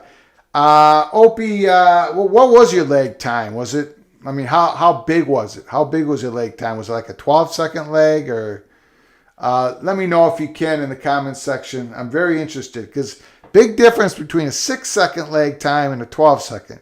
12-second, it gets kind of dicey, right? Gets kind of, don't know if that's a good answer. Sean is saying, it's all about your home internet. All he does is stream now. Well, that's where the world's going. But are we there yet? Are we there yet? One of the things also about Amazon, having live sports on Amazon is, you got to get out of it to go back into the linear channels. Then you got to go back into Amazon. It isn't as smooth, right? To go flipping channels back and forth. That's why I thought if Big Ten was going to if Amazon was going to get part of the Big Ten media contract, it was going to be for like those 9:30, 10:30 Eastern time games, right? Very late games. That was going to be Amazon's slot, maybe 6 weeks of the year for Big Ten. Because you're not really flipping the channels then at 9:30. There's basically one game. So maybe that's what Amazon can offer the Pac-12. However, I think some Pac-12 people are thinking that Kliavkoff might go even bigger if he can with Amazon. So there'd be it wouldn't just be a late night, 6 weeks a season type of thing. So Opie said 2 to 5 second leg. See, that to me, that's not a problem. 2 to 5 second leg time stream. Big opening, big run. That's Cooley. Give the ball to Cooley. You're not giving him the ball enough. Give it to number 23. Ooh, should have went the other way, though. Yeah, give the ball to Cooley. There's an opening there in the Florida State's defensive line, right down the middle. Right there again. That's Cunningham. Nice gain. Louisville's driving again. Last time they lost the ball, Cunningham with a fumble. Okay. Is Yormark and Warren working closely together? David M. Is Yormark and Warner working closely together? I believe Warren and Yormark had a great working relationship before Yormark became Big 12 conference commissioner.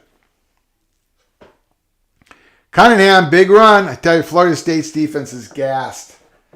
And we got 6 minutes left in the second quarter. 6 minutes left in the second quarter. And Florida State's, it's too much speed. Cardinals have too much speed in offense. They're down at the 5-yard line. Well, it's obvious Warren and Yormark definitely knew each other before Yormark became Big 12 commissioner. Because Kevin Warren talked so highly about him in the Big Ten media days. Really highly. He's multiple times. Cooley. Oh, no. Down at the 1, and he might have fumbled. It looks like the refs are calling him down. Ooh, I think he was down. I think he hit the turf before he lost the ball. Yeah. Ooh, I want to see that slower. No, they got the next playoff. Touchdown. Touchdown Louisville, and that's Cooley. Give the ball to Cooley. I've been telling you. Trevion Cooley, 1 yard rush. Louisville takes the lead. I got to change the chalkboard. I'll get back to that question about Yomark and Warren. But we got a change in the score.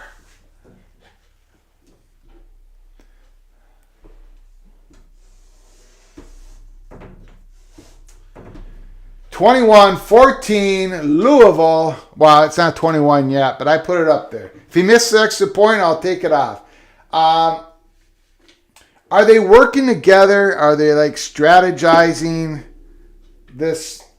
I don't think they are. I don't think they're coordinating a breakup of the pack. Like, I don't think they're calling each other and saying this, that, this, that. I don't think they would. No, I don't think they're doing that.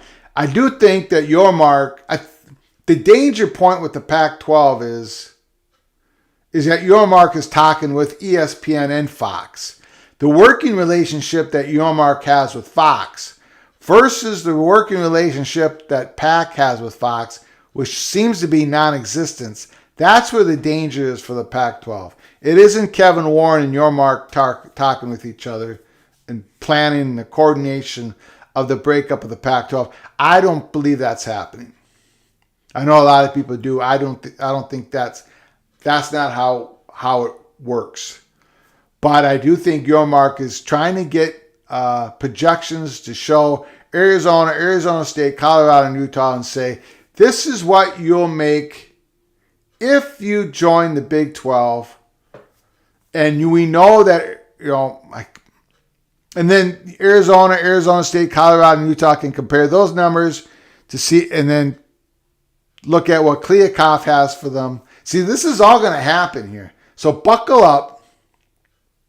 Next 2 weeks, just buckle up because a lot of decisions are going to be being made right now, and what's going to happen. Even outside of the Big Ten, lots of things are going to be decided on. And Yormark Travis started 11-11 for 148 yards. And since then, when I was basically giving him the Heisman, he's gone 0 for 4 with 1 interception. I tell you, though, his left tackle is getting beat every play, so help his left tackle out.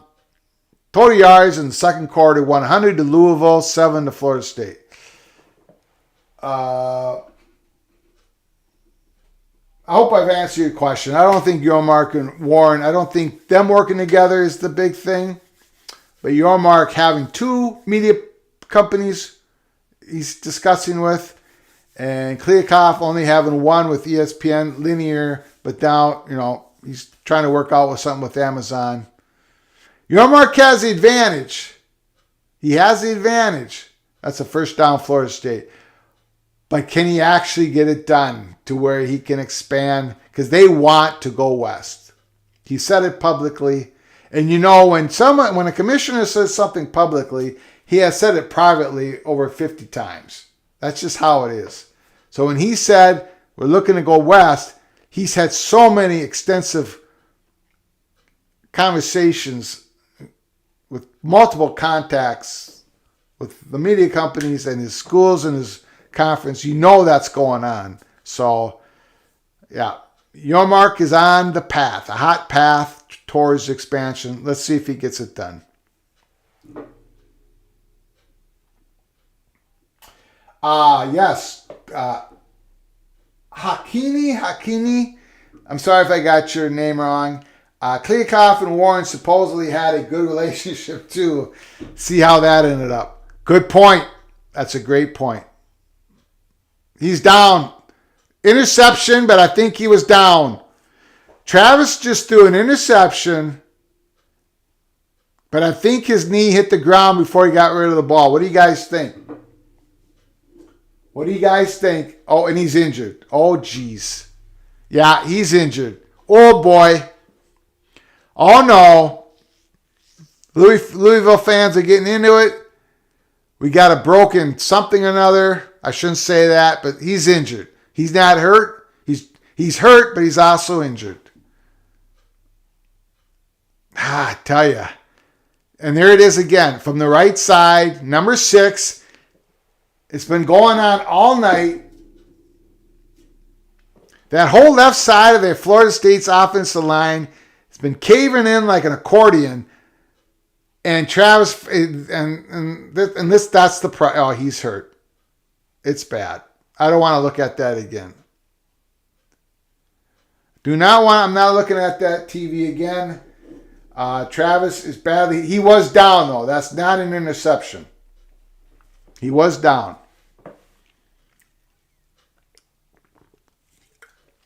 But not much room for celebration for the Seminoles because their starting quarterback looks like an injury around the ankle.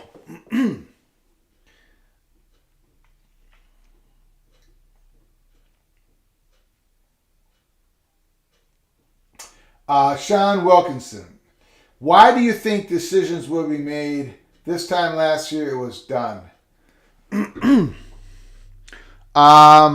I think you're saying this time last year. Now he's limping off there. Maybe it's not too bad. Maybe it's not too bad of an injury. He definitely was down though.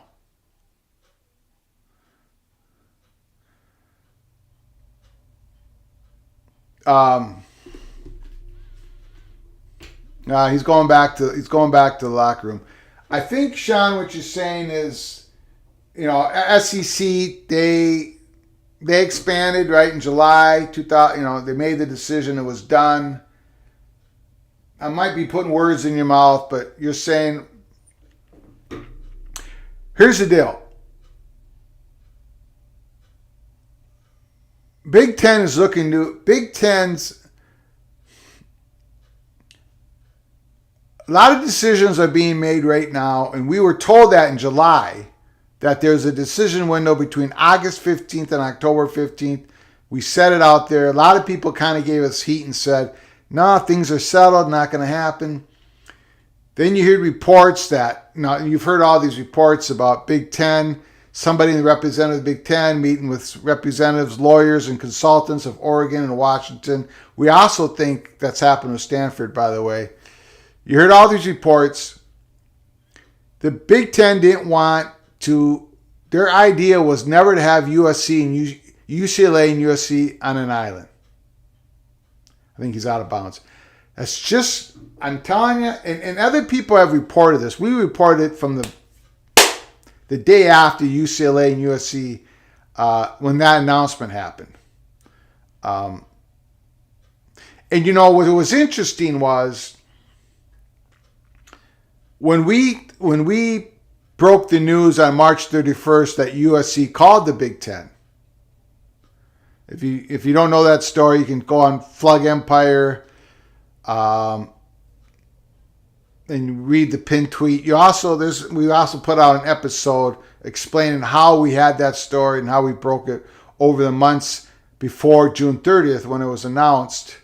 What was interesting is we never heard any other news about anybody else being potentially, we only heard the USC stuff. We did not hear any of the UCLA stuff.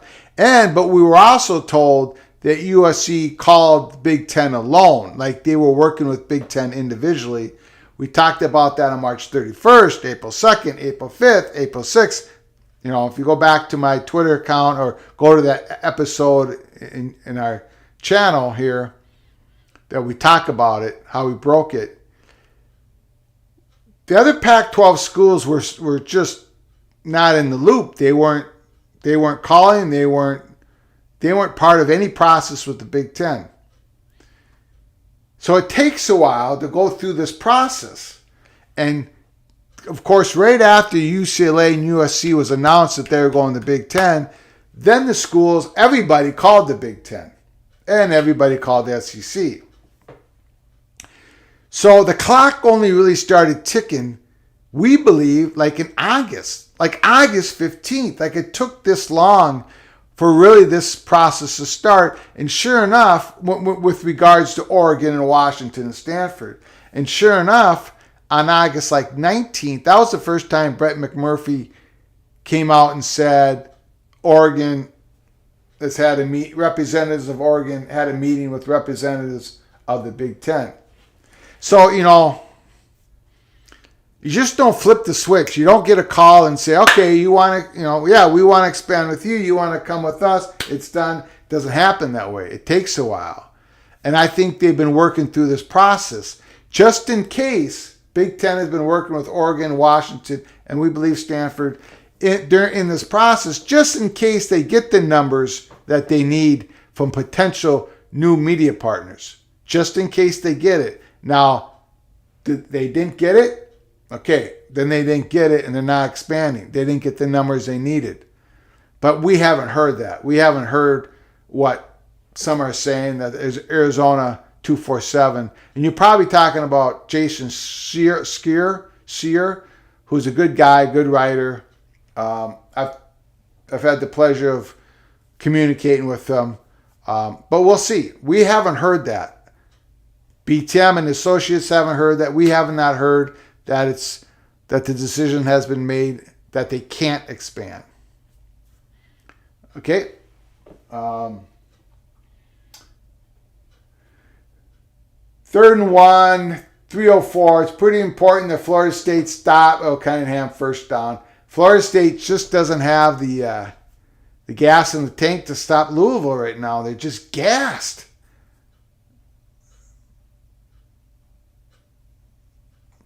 Cunningham's quite an athlete, man. Quite the athlete. This Louisville team lost to Syracuse. Just think about that. And then Syracuse is 2-0 and they're playing Purdue tomorrow in the Carrier Dome or whatever they're calling that. I don't know what the name of that dome is anymore. I'm just going to call it the Carrier Dome.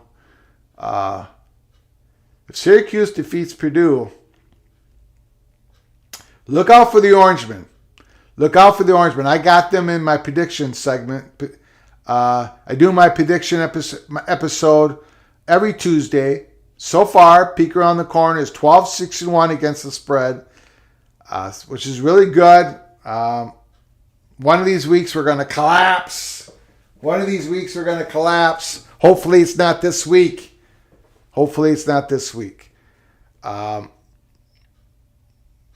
First and 15. 3 false starts on this drive. Louisville was like 100. I'm not joking you. Louisville was like 125th, 124th out of 130 schools for the most offensive line penalties per game. They were averaging 6 per game. In this drive alone, they've got 3 of them. So Louisville just has to quit making mistakes. They're stopping themselves. Because right now, I'm not sure Florida State has enough gas in the gas tank to stop them. Okay, I'll get back to the comments here. The ankle was rolled. Hakimi says that ankle was rolled from Travis. Does that mean he can get back in the game? What are the announcers saying? Florida State says they got the ball on a fumble. 41 doesn't look very pleased from Louisville. Is that a turnover?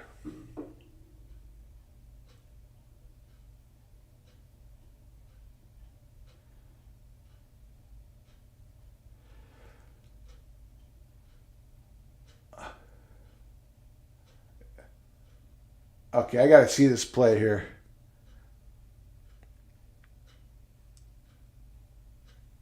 Yeah, I can't see it. Boy, that ball came out late. I can't see where his knees is, but that ball came out late. I mean, real late. Don't you think? Am I seeing this wrong? Ooh. Okay, now that's a fumble. He got that ball stripped, I think, before his knees went down. That last look, well, we're not seeing it here. Tony says, some have said that Stanford would not be willing to pay their players the Ivy League amount or whatever. You heard about this. We haven't heard that. I mean, that's what I would call educated speculation, because you're going to have to pay your players. Either directly from the school to the players or from the conference from the players. That's where everything's going. And I have mixed feelings about where I don't know if we're going to be hearing more about this, but there's going to be some direct payments from the conference to the players. There's going to be some direct conference-wide NIL deals, sponsorship deals, and just pure direct payment from the Big Ten media deals. We heard Jim Harbaugh allude to it. He says, I would hope it comes more from the Big Ten. I'm paraphrasing, but that's how he said it, like direct payments from the conference to the players. Because then you also, I think it's quite easier to do it that way when it comes to Title IX issues, when it comes from the conference. It's just another reason why Notre Dame is just,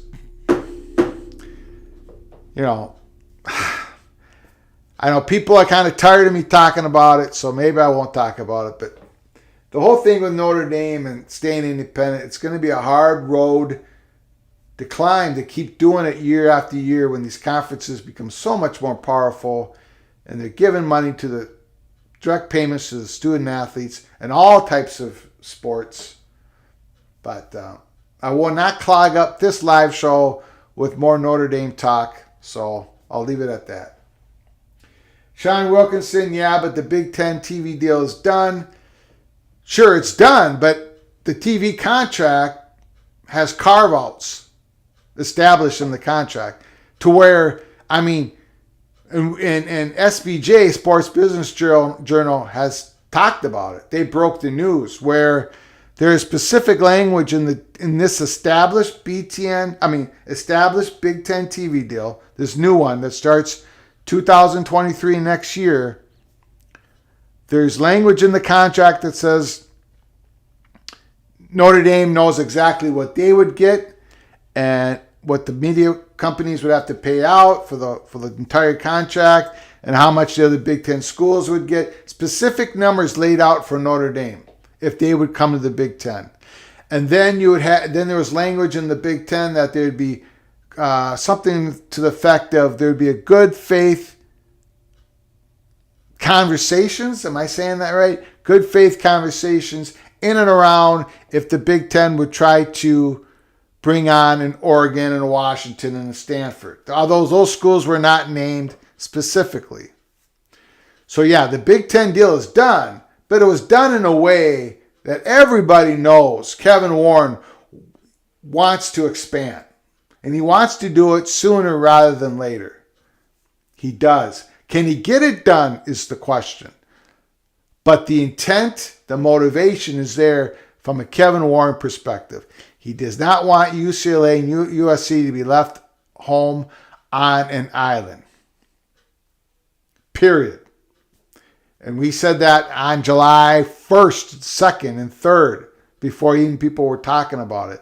This is true. They do not want USC and UCLA to be home on an island.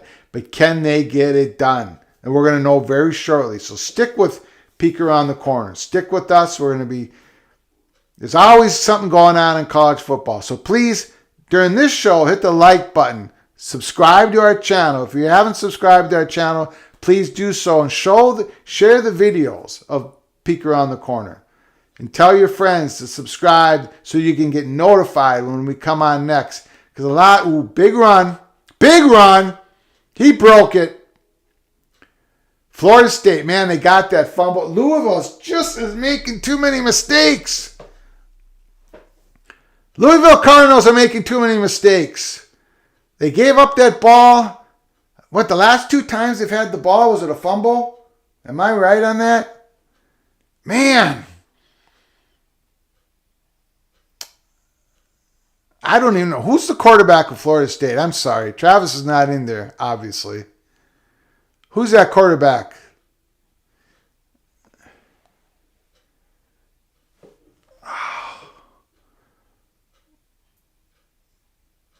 Louisville has this game in hand if they keep shooting themselves in the foot. I like that play call by Florida State. It didn't work, but I like the play call. If your left tackle is getting beat the whole first half, You run a screen pass on the left side. But Louisville did a good job.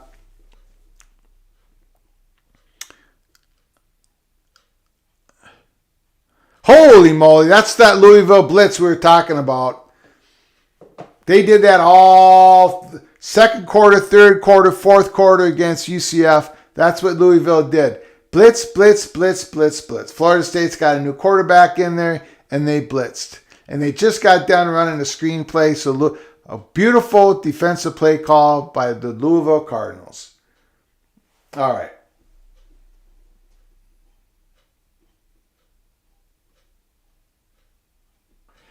So Sean asks, okay, so do they know that number?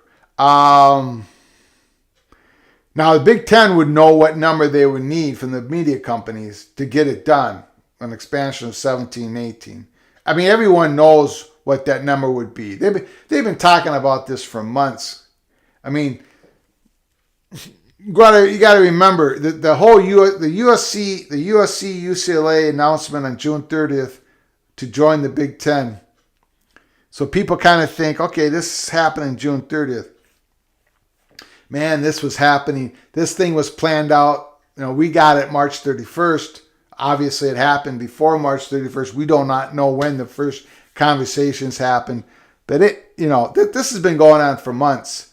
A lot of it in secret until June 30th. And now pretty much it's in the open. So everyone kind of knows what number needs to be met for Big Ten to expand. What we don't know is, did the number come in? Did the numbers, is it there? Is it there for Big Ten expand? We don't know. We don't know. Wish we did. If we had any intel on it, I would put it out there on Peek Around the Corner ASAP. But we don't have any information. Not yet.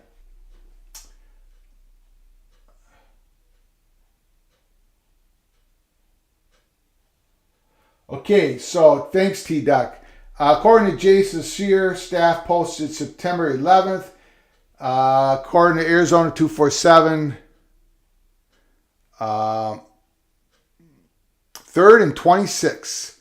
I have not heard a merger, but the rumor today is Oregon and Washington have been told no, and things could move quicker now. Thanks for that, T-Duck. Now, Jason is saying a rumor, so no real report. I don't consider that a report. I'm glad Jason gave out that information. I hadn't heard that. But he's using the term rumor. I just, and that was September 11th. What day are we on? The 16th? Usually we would have received some sort of more reporting on it. So I'm not going to, I don't think we know yet. And I'm not even sure at the Big Ten. I don't think there may be where no one knows it yet. Still working on it. Again, interception, some confusion, but that left tackle of Florida State was beaten again. So it's just the right side of the Louisville. Watch this. 22 is going to go back. They're only sending. Okay, look at that. Louisville only sent 3 guys. They didn't blitz. They sent 3 guys, and the guy on the right just beat the left tackle of Florida State. Number 52 is just getting killed out there for Florida State. And so he's getting his quarterbacks killed. And Florida State is not helping him out at all. There's no tight end. There's no running backs over there. They're not chipping them. That's what this whole first half has been about. The left tackle of Florida State is getting killed.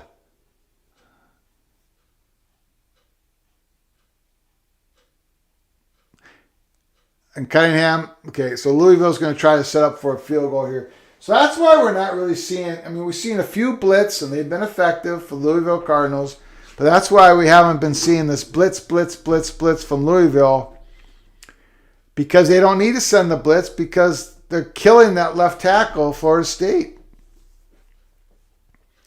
That's the story of this first half, in my opinion. You let me know what you all think in the comments. Thanks for coming aboard here on this live show. Watch along game, watch party. We're going to be doing a lot of these this year in the big games.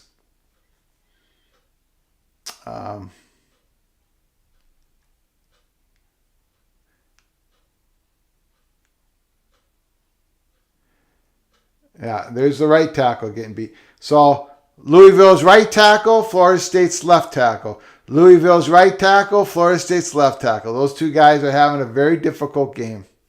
They're getting beat over and over again.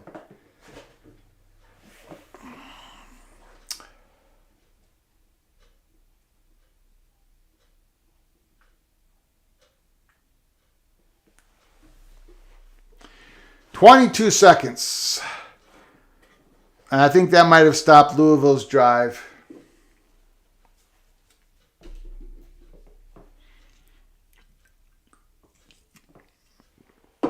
Third and 7.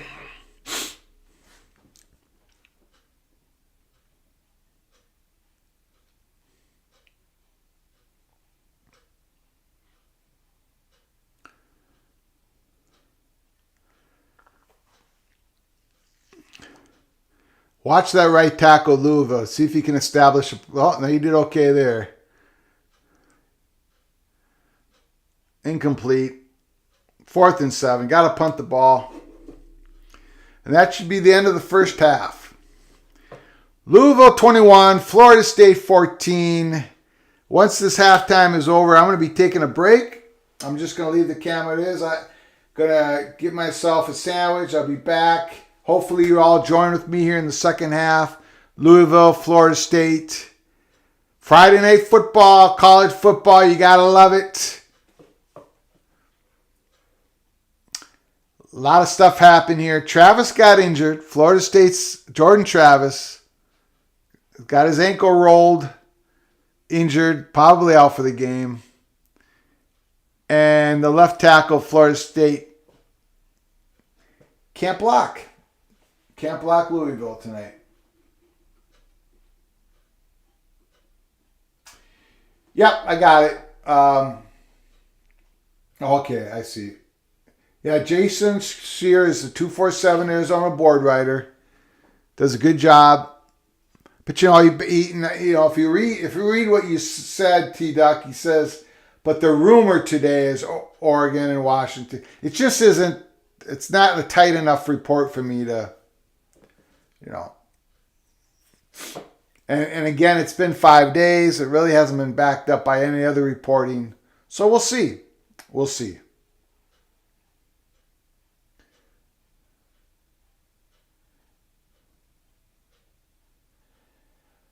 Is the 4 West Coast schools enough for the Big Ten after dark, fourth window? I think it is, Tony, because I always imagined that the fourth window wouldn't be used every week when it pertains to the Big Ten. When it pertains to the Big Ten, So I think the 4 schools, and I think 4 schools is enough for scheduling purposes.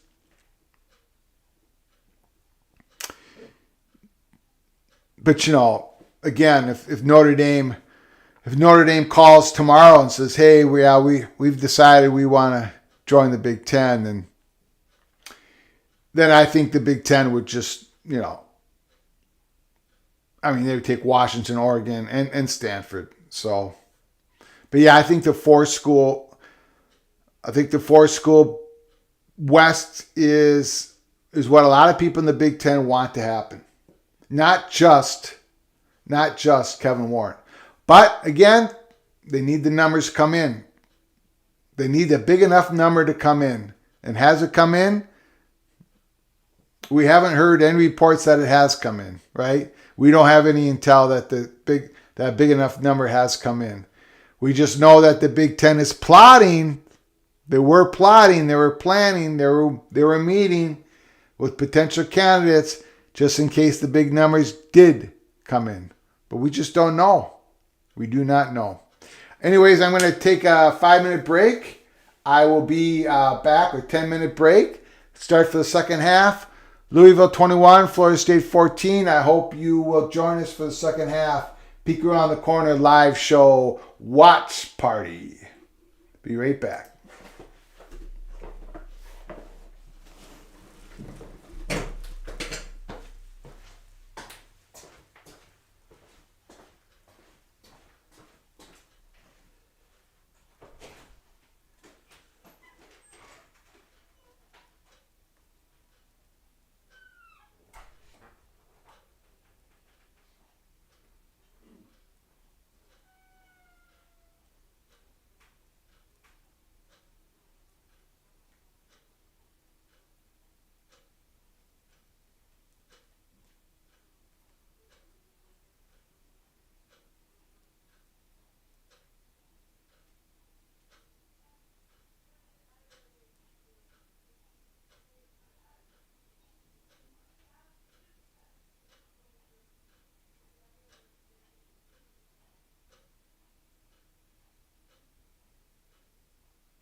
All right, we're back.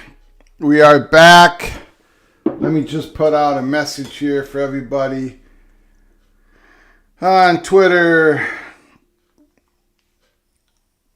Now again, make sure you hit the like button, subscribe to our channel, and please share the video. It helps us so much with the algorithms of YouTube. I know you guys know how this works. Tonight, you get pumped for your meeting with your go-to ragtag group of misfits somehow. Sorry about that.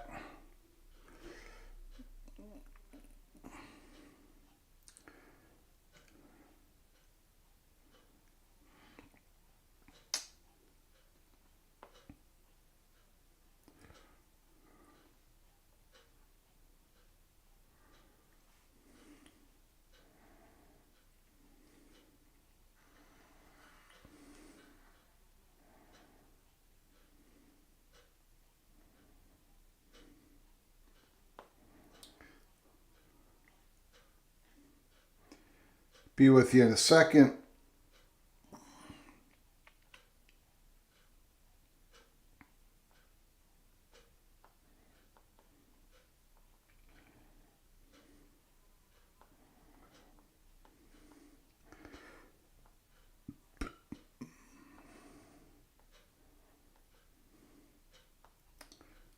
A lot of things happened in that first half.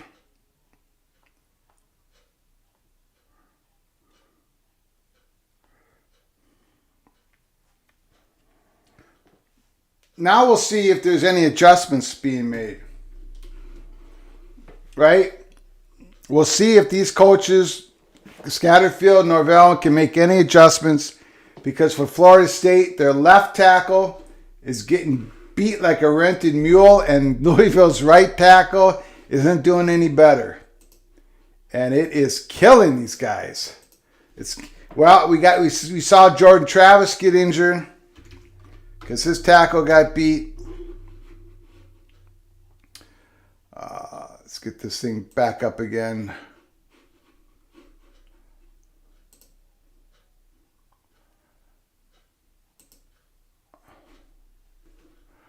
Yeah. Travis was 13 of 17 for 157 yards, couple of touchdowns before he got injured. He started the game, 11 for 11, something like that.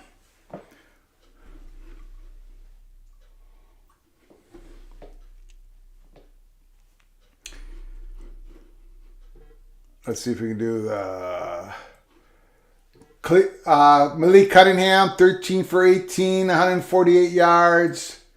And of course, he's got 42 on the ground. And Jawar Jordan's got 71 yards for Louisville. Louisville's rushed for 142 yards.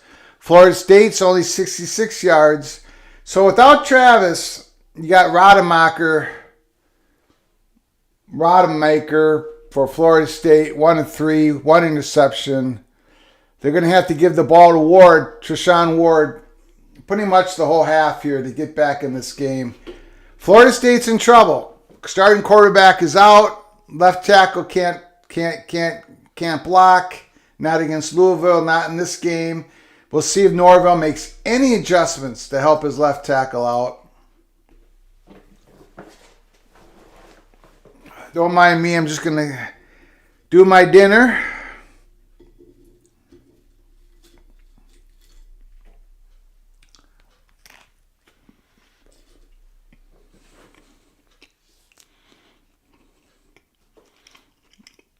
We've talked a lot about the big games coming up this week, tomorrow.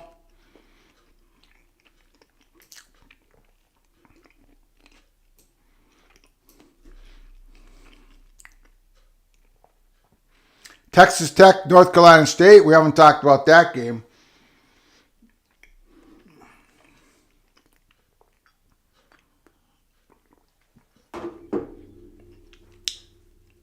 North Carolina State, they're my pick. They're my surprise pick to win the ACC championship game. The ACC championship.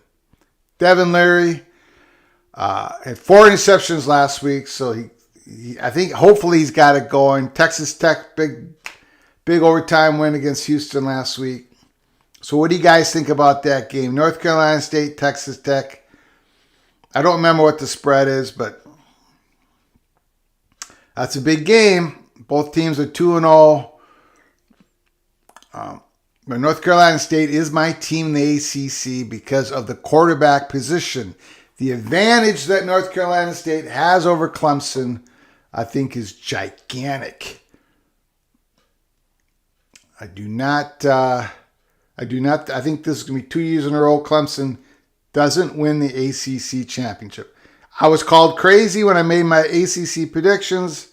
We'll see what happens. But as I look at this game, watching this ACC game tonight, Jordan Travis goes out with an injury. That's hopefully Travis can get back for Florida State next week or in the next couple weeks. But I'll watch his Louisville team, the same team that lost to Syracuse. I don't see them, don't see them contending for the ACC championship. Of course, I didn't see him contending before the season. Malik Cunningham is a great prospect. I think he's going to be an NFL draft pick. I think he's going to get drafted in the NFL. But man, they've made a lot of mistakes tonight. Lots of mistakes. Lots of pre-snap penalties. As we said before, their offensive line, that unit themselves creates six penalties a game. Just the offensive line, 6 penalties a game. That's unheard of. And they've done it again tonight as well. So Louisville, they just, they just make too many mistakes. David M is tortilla chips, salsa, and sangria. Oh boy. David, my wife right now should be getting me tortilla chips and salsa and her tequila. We got a great bottle of tequila in the closet. She should be getting that out for me, but she won't. She won't. I think she's busy watching I think she's turned off this game and she's watching the probably South Korean dramatic series on Netflix. I bet that's what she's doing right now.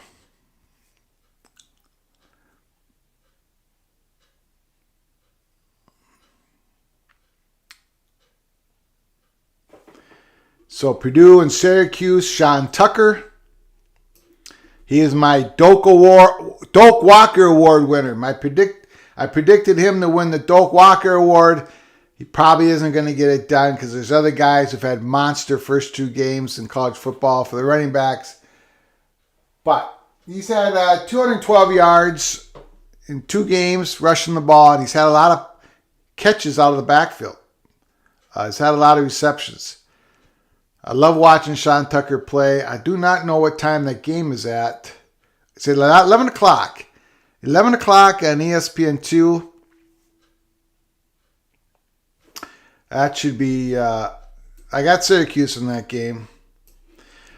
I was so high on the Purdue Boilermakers in July, but when August rolled around, heard some reports. If you guys watch my Big Ten prediction show, I had Purdue dropping from contending to win the Big Ten West to finishing near the bottom of the Big Ten West. We'll get more answers tomorrow, but I do not think they improved their running game, which they did in the first 2 weeks. King Daru, I think their best running back, is now out. He's injured. Charlie Jones has done some good work as receiver 1 for Purdue, the transfer from Iowa. But I don't think they got much behind that. They couldn't replace George Karkolafis, whatever his last name is, the great defensive end for Purdue, got drafted in the NFL. I think Purdue is on their way out this year. I do not think they're going to contend.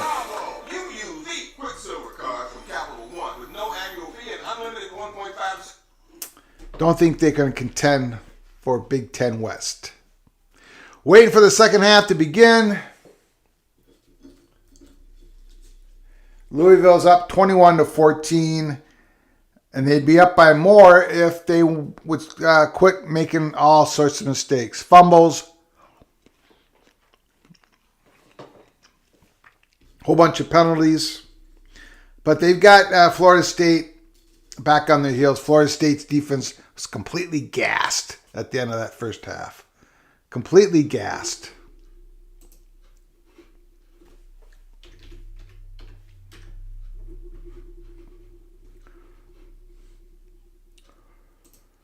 So we've had people comment. I think overall, in general, people enjoyed Amazon's production of that Thursday night NFL football game.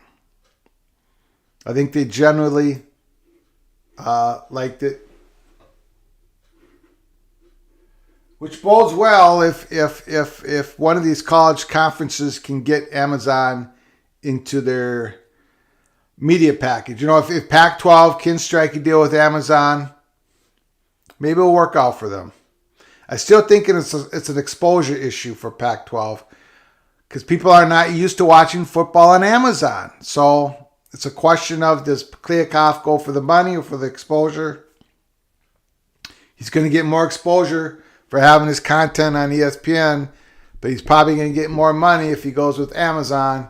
And it'll probably be a mixture of the two if he can get the deal done. UConn, Michigan. I think we all know how that's going to go. J.J. McCarthy's won the starting job for the Michigan Wolverines. He should have had that job at the beginning of the season.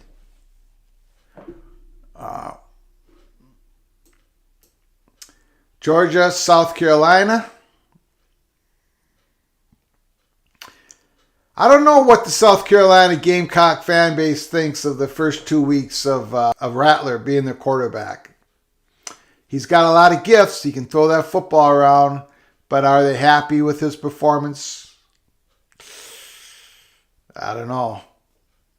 Shane Beamer, the coach, is he getting any heat down there in South Carolina yet? We'll see. Probably not. But they're going to have a tough game against Georgia. I think that line is like 24, 25, somewhere around there. Georgia's favored in South Carolina. Nebraska and Oklahoma. I haven't talked much about that tonight. I predicted Oklahoma. I took Oklahoma in our prediction show on Tuesday, minus 11.5 points.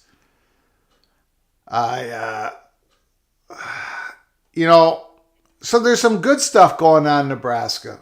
Even though they just got their coach fired, Scott Frost. But Casey Thompson, he's played good. The offense in general has played pretty good, especially when you consider the offensive line they have, which is well below standards for Big Ten. But Anthony Grant, he's a good back. He's a good running back. And Mark Whipple, offensive coordinator for Nebraska, has finally established an RB1 there in Lincoln, Nebraska, which Scott Frost never did when he called the plays for Nebraska. Kickoff is about to happen. Florida State's going to get the ball down 21-14. Florida State's got their backup quarterback in there. I don't know. I don't think they can do it, but we'll see what happens here. But yeah, the Oklahoma game, Nebraska, people are going to be fired up, right? People are going to be fired up in Lincoln, Nebraska. Lots of energy. Mickey Joseph, the first African-American head coach of Nebraska. He's the interim head coach. In fact, he's the first African-American to have any head coaching job at Lincoln, Nebraska, in any of their sports teams. So it's an historic game for Nebraska. They're going to be playing hard for the guy. Just don't think they have the horses on defense. I've seen that defense. Florida State's, I think they ran the ball a couple yards, 2nd and 8.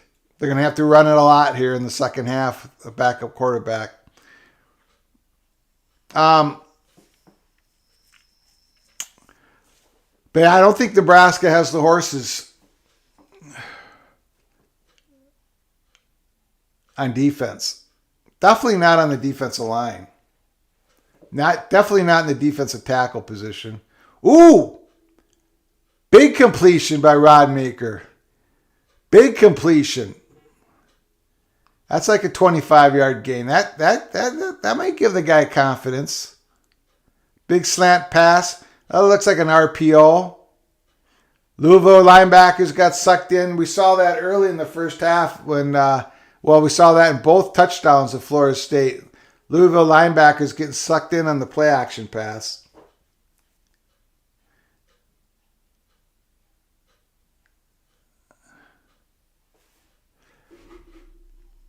But yeah, I think so. The emotions will be up at Lincoln, but I think as the game goes on, Oklahoma's going to get comfortable, and I think Oklahoma's going to put up. Oklahoma's going to put up a 40 on Nebraska. They're going to put up a 40. So that means, I got Oklahoma minus 11.5, and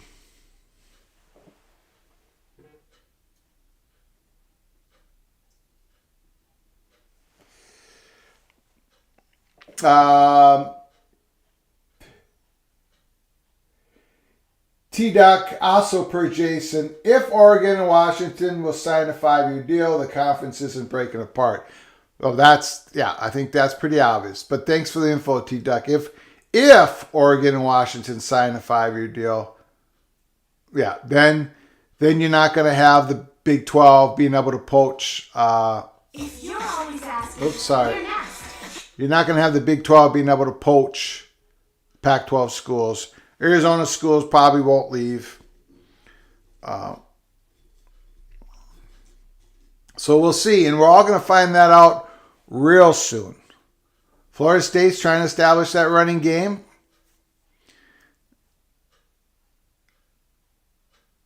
Boy, that 52's had a tough game. That left tackle for Florida State. He's out there again. Nebraska needs to call back Turner Gill. That's their head coach or is their quarterback? I think his eligibility's out as quarterback. There it is. That's the RPO. That they're running the run pass option right now here in the second half. They fake it to so the quarterback has a decision to make. He pulls the ball off the running back, and they're doing this is the Gophers offense right now. Florida State is running the Gophers offense. RPO. Quarterback is reading where the linebackers are, where the safeties are, and that gives him, now he has a decision to make, either to hand it off and if the linebackers are sucking up to the line, the slant pass is going to be open in the middle of the field.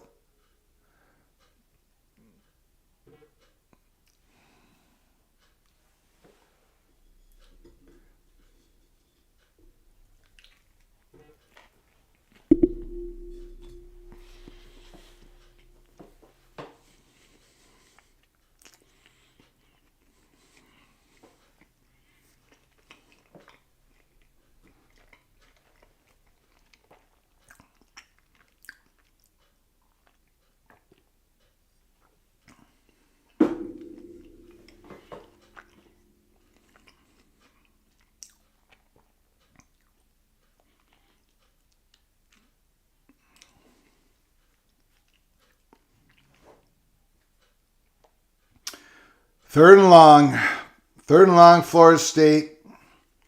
Now in this, third and long, Louisville's not going to be going for the play action, so Florida State's got to figure out how to make a first down without sucking up the linebackers.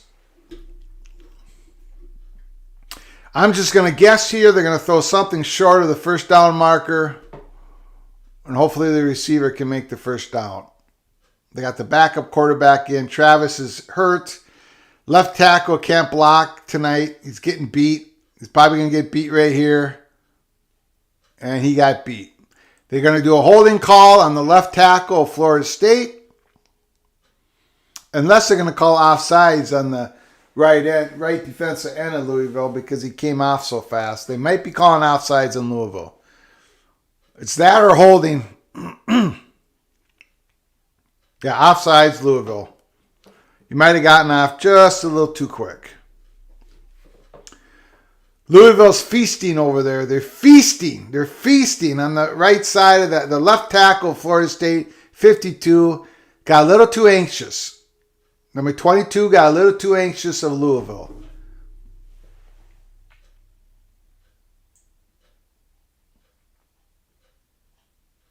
Oh, yeah. Yeah. A lot of good comments in the comments section. I'll get to them in a second here. 3rd and 9. By the way, thanks for those who have joined the chat room. Thank you so much. I appreciate it. He's trying to get the first down. He got the first down.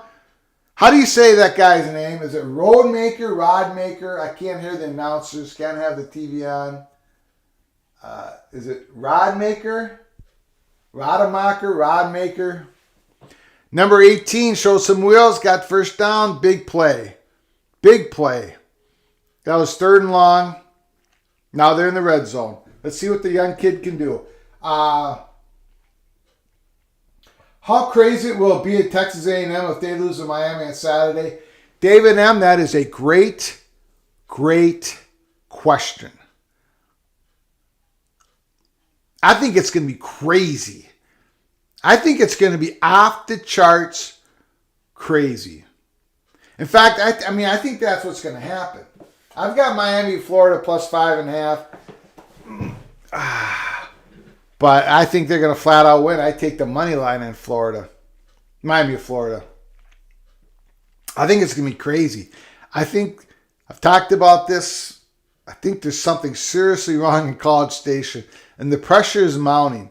That whole offensive philosophy where Jimbo Fisher, we got commercial here. So let's talk Texas A&M. And then we're going to get to the question of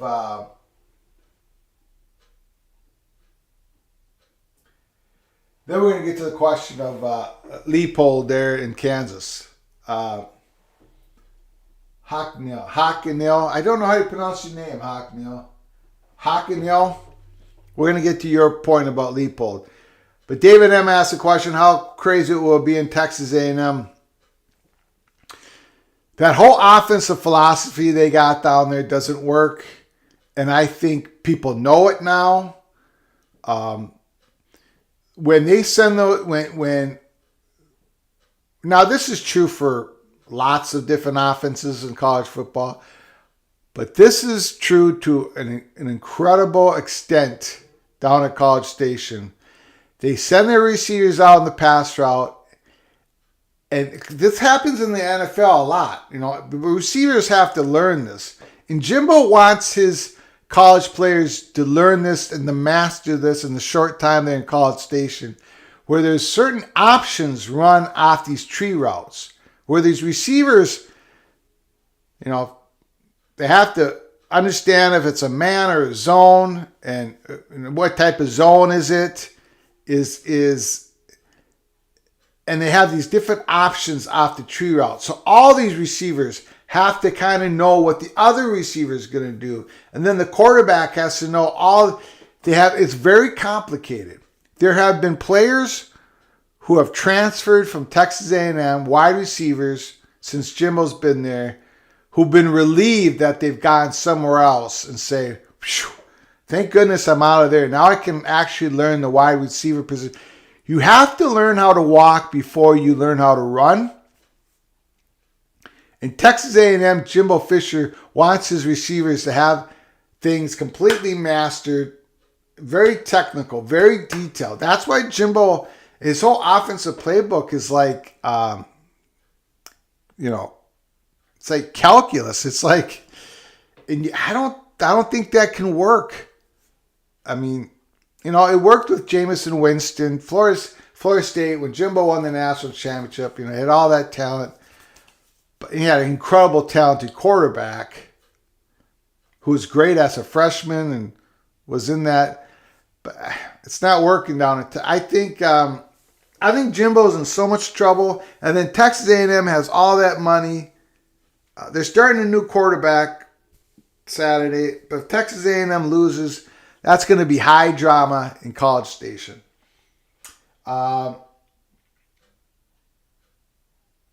Yeah, that's true. And then Opie says Max Johnson, the new quarterback at Texas A&M, who's starting. He wasn't that bad at LSU, and it was a train wreck. Boy, I feel bad for him. Yeah, that's true. That's true.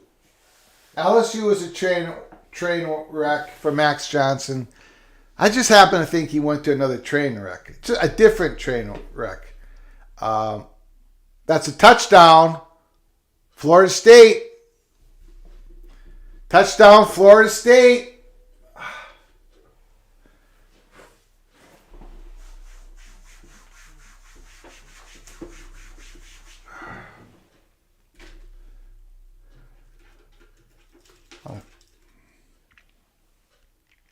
I have no idea where Louisville's linebackers were on that play. 21-21.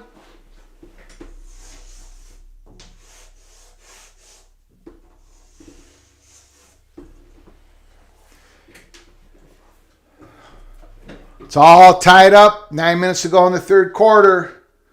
Woo! Great first game. Great first game here at Peek Around the Corner live show. Thanks to all you for joining us. Please hit the like button if you haven't hit the like button yet. Please subscribe to our channel. We're marching towards 1,000 subscribers, and please share the video and tell people we're doing a live show. Watch along, watch party, Florida State, Louisville. Max Johnson wasn't bad at Louisville, but it was a train wreck. It was a different type of train wreck. Now he's going to College Station. I think that game is full of drama tomorrow night. I'm glad you asked the question. Hawk Neil asks, if the Fighting Leopold win tomorrow, is it going to be crazy for the Duke game? It's not even basketball. Whatever. Man, I think Kansas has got to be excited. The fans of Kansas have got to be excited. They're 2-0. What's their? I think the line is 8.5 tomorrow. Is it 8.5, 9, 10 against Houston? I think I got it at 10. I took Kansas plus 10 because that's what the line was when I did my prediction show. But I think it's dropped to 8. I think it's dropped to 8.5. The late heavy money is going on Kansas. And every time that seems to happen this year, the late money has been correct. Remember that first game was Nebraska Northwestern. A lot of late heavy money went on Northwestern. 24 hours previous to kickoff, the late heavy money went on Northwestern, and that worked out for the late heavy money gamblers out there. Let's see here. I think it's 8.5. Yeah, it's 8.5.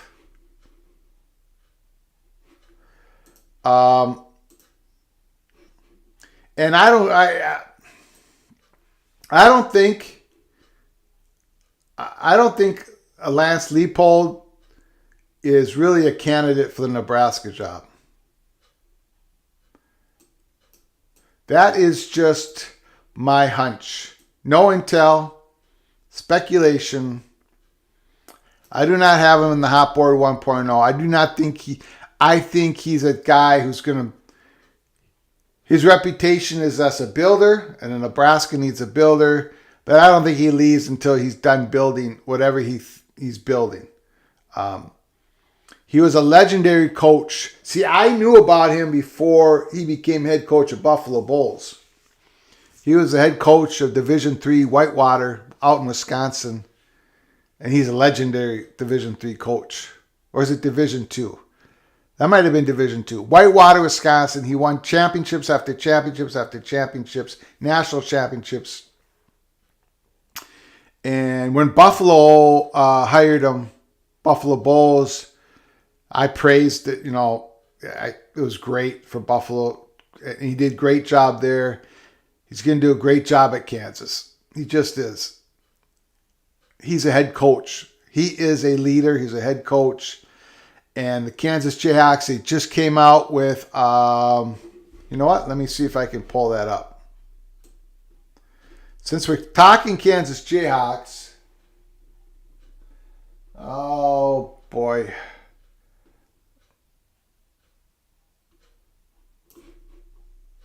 There we go. Let's pull this thing up right here. 21-21. We're talking all things college football. Peek around the corner. That's what we do at Peek Around the Corner. We're watching Louisville, Florida State, 21-21. Florida State starting quarterback Jordan Travis got injured. Malik Cunningham has made a couple mistakes. Louisville keeps making mistakes. They've lost a couple fumbles. Pretty much on brand for the Louisville Cardinals. Exciting team. Got some skill, but they keep making mistakes. And that's what we're seeing playing out tonight. Here's the article. I don't know why my screen is all screwed up, but it is. Sorry about that, guys. And I can't seem to fix it. But there's an article. I'm going to take this off here. There's an article about University of Kansas football stadium could cost more than $300 million. There's a plan here for a renovation of Kansas football stadium. And with that, it sounds like they're going to do some private development money, like a hospital, some sort of research center hospital that's going to be built next to the stadium. All this hasn't been finalized yet. I don't think it's been okayed. But I think there's some big news coming for Kansas Jayhawk football fans. We're going to be following that story as well at Peek Around the Corner. A convention center, hotel, possibly a medical facility, a gateway project near the University of Kansas football stadium could cost more than $300 million. So that came out today. So the future for Kansas football is looking a lot better now than it did 2, 3, 4 years ago. I'll tell you that. I think we can all agree with that.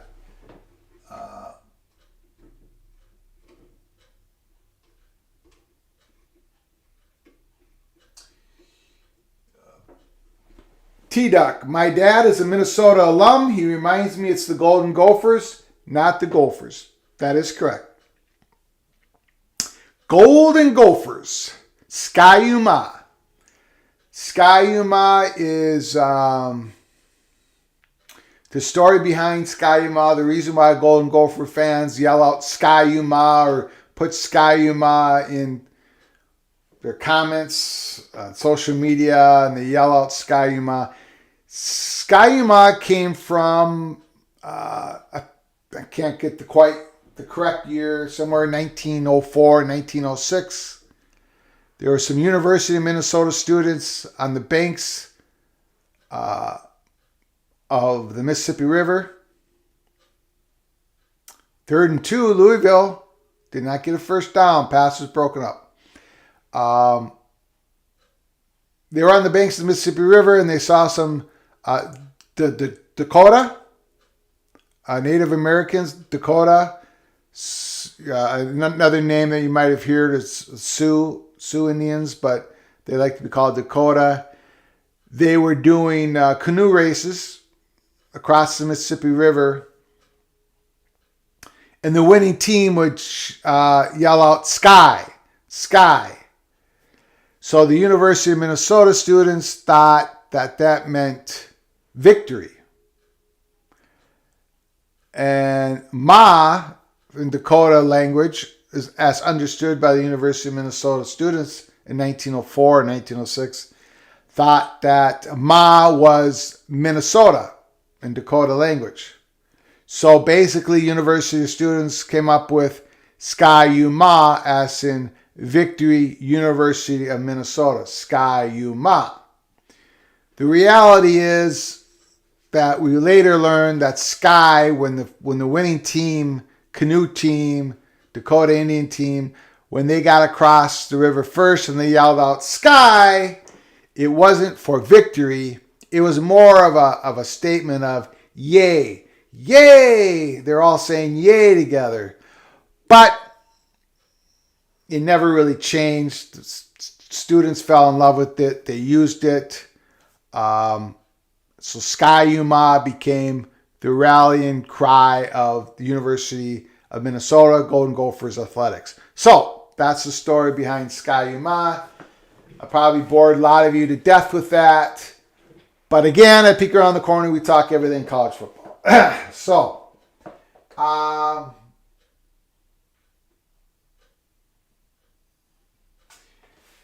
Hakini, A&M spent Ferrari NIL money, but got the Ford Explorer results. That's a good one. That's a good one. This NIL money was crazy. The market for NIL money, it's going to come back down. I think we all can agree with that. These boosters, these donors are not going to be forking over. These collectives, these groups of people who want to put in their money to help the recruitment of these universities, recruit the best student athletes they can.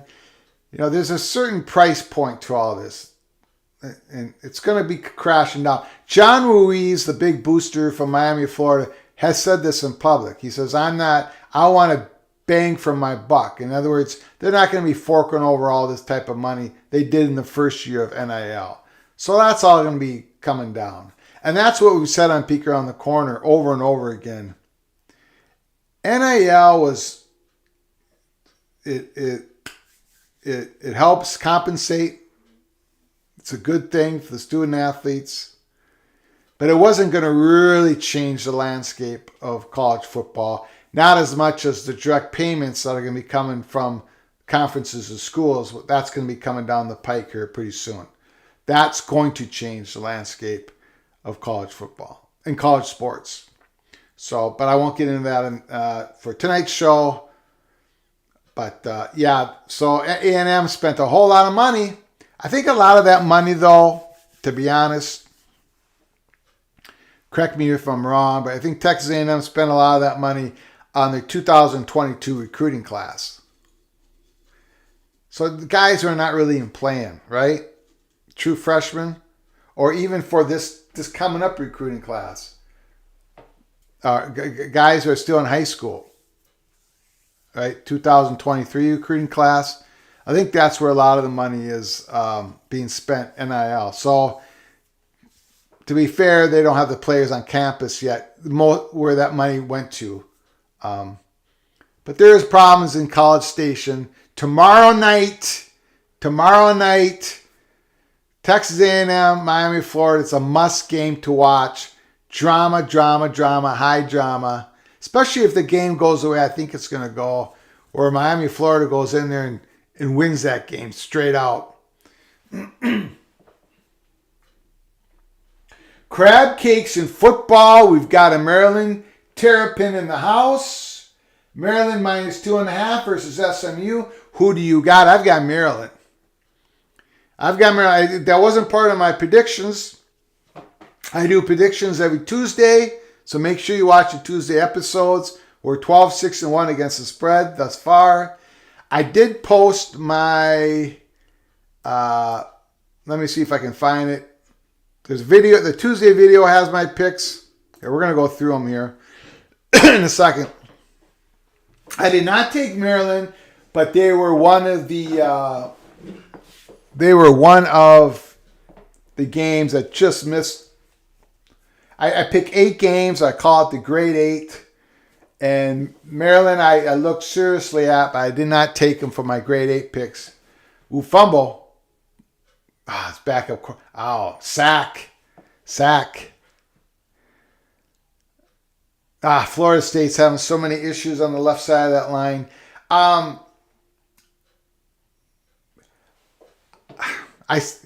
When I made my Big Ten predictions at the beginning of the year, you can find that episode if you look through my playlist on my YouTube channel. I said a lot of good things about Maryland. They have a beautiful wide receiver room. We all know about that. Demas and all those guys. The quarterback, very, very talented, very good. For years, it's going to run that back. Good run back, Louisville. 21-21. 3 minutes to go in the third quarter. Maryland is a team that looks great coming off the bus. They've always looked, in the last few years, great, really good recruiting classes. They're always big. They're always grown men. They remind me of Nebraska coming off the bus. But they haven't been able to get it done. Of course, they play in the Big Ten East. When there's no more divisions in the Big Ten, Maryland is going to be a school that's going to they're going to enjoy that. They're going to enjoy not being in the Big Ten East anymore. But now Maryland's got some skill. Not just looking good off the bus. They got some skill. It's all about the defense of the Terrapins. Can they improve? Can they become an average defense in the Big Ten? So let me ask you, crab cakes in football. Can Maryland Terrapins be the 7th, 8th best defense in the Big Ten this year? If they can, they're going to be going to a really good bowl game. Really good bowl game. SMU, 2.5, I've got Maryland. No doubt about it. I've got Maryland. SMU's football program the next couple of years is going to be on the rise. Is that Cooley again, breaking those tackles? Give the ball to Cooley. Give the ball to Cooley. I've been saying that since the first quarter. He's not their number one running back, but he should be. Give the ball to Cooley.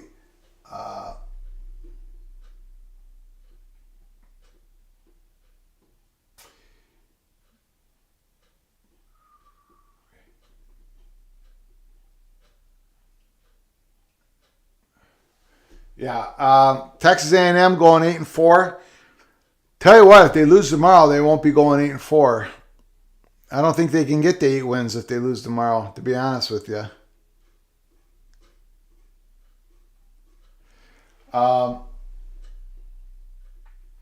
David M. So happy for Thompson, for Kansas. Yeah, you got to be happy for that Kansas program and for their fans. Hakinel says, I'm thinking about Matt Campbell for Nebraska. On our Hot Board 1.0 episode, which is a couple episodes ago, we have Matt Campbell as the number one guy on the Hot Board list. Think he's going to be... when we do a Hot Board list, we're only going to be naming 3 guys. We don't do Hot Board lists of 10 names. We just don't think that's so much information. It's no information. In other words, it doesn't mean anything. So we're going to pass along what we think based upon reports, based upon our own intel, based upon just hopefully an educated speculation of who the hot board should be. And we got Matt Campbell, number one, because he's been in the recruiting wars in the Big Ten. He's had great success as a Power 5 conference head coach. There's no doubt about it. He's been incredibly successful at Ames, Iowa. I get so upset when I read all this. Well, Matt Campbell hasn't done this. Matt Campbell hasn't done that. He brought Iowa State to the Big 12 championship game. I mean, Iowa State hasn't been a decent college football program for 100 years. And now they are. And Matt Campbell, Matt Campbell's a great coach. And he's been in those recruiting wars with Nebraska, Wisconsin, Iowa, Notre Dame. He's been in those wars, and he's won a few of them. He won the Breece Hall recruiting war. He's won them. He's got connections in the Midwest, which Nebraska's going to need. He's got some connections out west. Iowa State's gone west, and Nebraska's going to be able to recruit out west with USC and UCLA being out of the Big Ten. And Matt Campbell, the number one reason, besides all those reasons that I think he's number one on the Nebraska hot board, is because he's the opposite of Scott Frost. He doesn't have this huge ego. He's mature. You don't have to worry about him in front of the press. Trav Alberts won't have to worry about him in front of recruit. He'll actually show up for the recruiting appointments. He doesn't have to worry about Matt Campbell in front of the parents. Doesn't have to worry about Matt Campbell being at the bars. I could go on and on and on. I think Matt Campbell is the number one guy. I think he would take the job too. So he's number one. I think he's going to be in the hot board. Whenever we do the hot board 2.0, 3.0, 4.0, you're going to see Matt Campbell on our hot board list for Nebraska. So I agree with Hakanil. A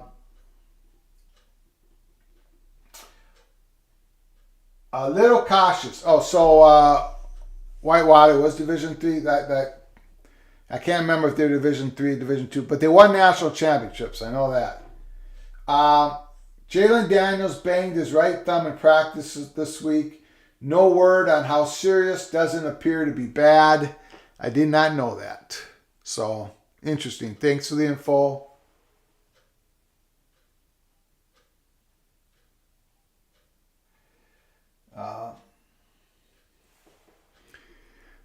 Let's just go in at 21-21, 4th and 9, 36 seconds to go in the third quarter.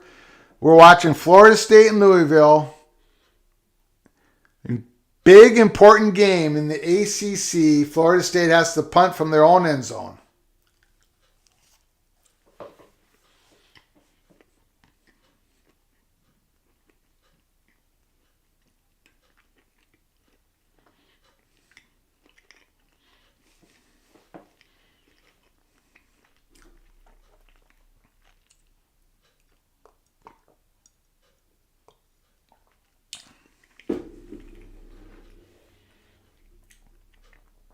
And just quickly here, I will go through my week 3 predictions. So far, 2022, we're 12-6-1, a peek around the corner. It's a 66% winning percentage. Anything above 60% is really good. You can win. You can win actually against the juice money at Vegas. But again, I caution everybody, I do not expect to stay at 66%. The collapse is just right around the corner. Cunningham, big run, down to the 23-yard line of Florida State. Cunningham breaks loose. Woo!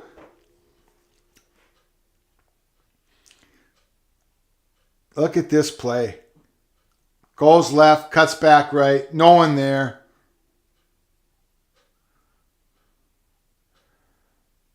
That guy is a player.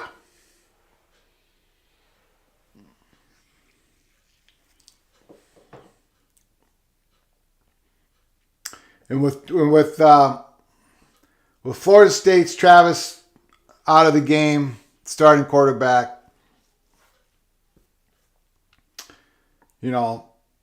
Louisville's got the big advantage here in the fourth quarter at the quarterback position. Louisville's in good shape. I did not take this game. Couldn't make up my mind. But here are my games for week number 3. I've got Notre Dame minus 10.5.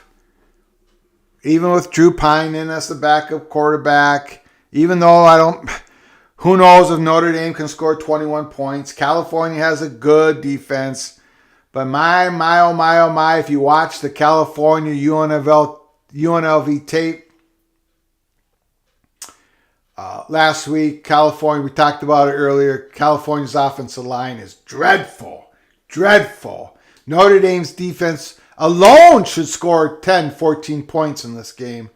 So, if Notre Dame can get 21 points, they cover the spread. 21-10, beat California. That's why I've got Notre Dame here. Even though they have a whole bunch of issues, I think this line's too low. I think I got Iowa State minus 18 because I think they got the big refrigerator off their back. They beat Iowa. They finally beat their nemesis, their in-state rivalry. They can breathe now. They got freedom. They can play without all this anxiety.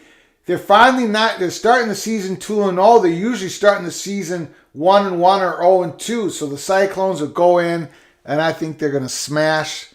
I got Oklahoma winning. I talked about that earlier today. I think they're going to crush Nebraska after the first quarter. After all the emotions drift away, after all the Cornhuskers, they're dreaming of a win.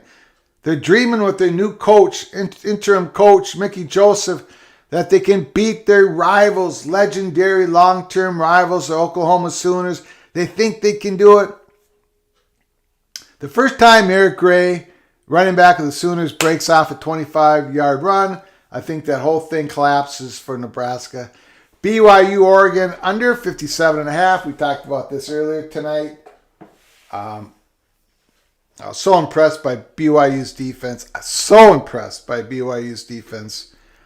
And I'm not a big Bo Nix guy, so I got under 57.5. Kansas, we also talked about that. Mississippi State, LSU. When I took this game, Mississippi State was +2, and now I think they're -2.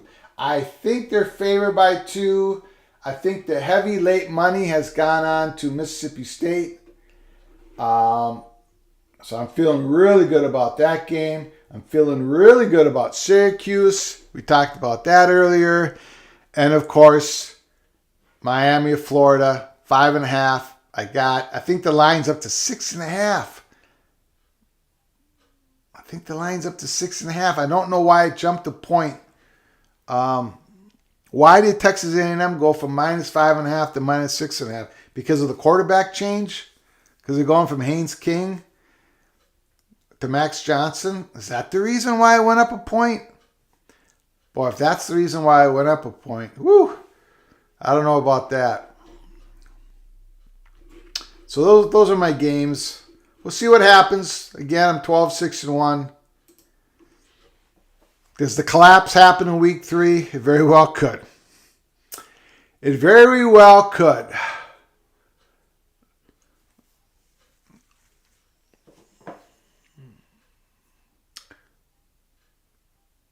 First down run, that's about 5 yards. It's Jordan. Again, where's Cooley? Where's number 23? He's your best running back.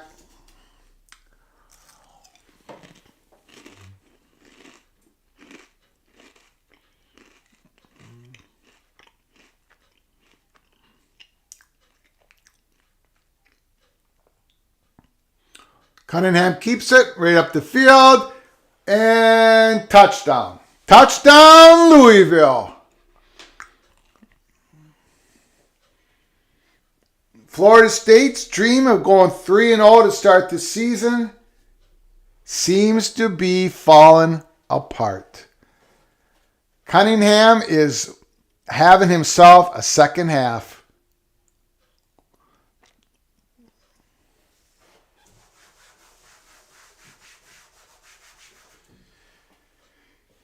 Changing the score on the chalkboard.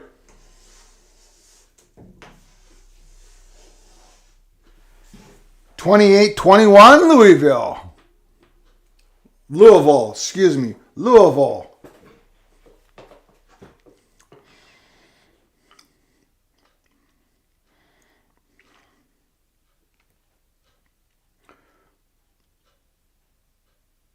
So Florida State has to find a way to come back and tie this game with their backup quarterback in, with a left tackle that can't contain a block. He cannot pass block. The right defensive end of Louisville is eating him up. They can't sustain a consistent running game.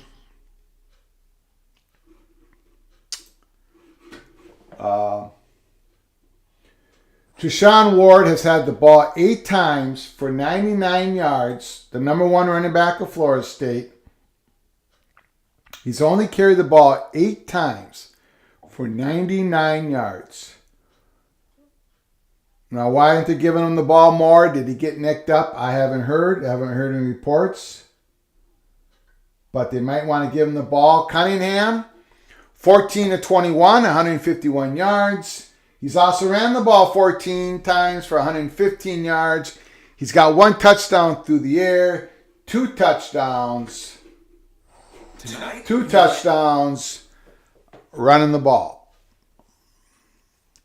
So it's been Cunningham's night in the second half. Florida State starting quarterback got injured.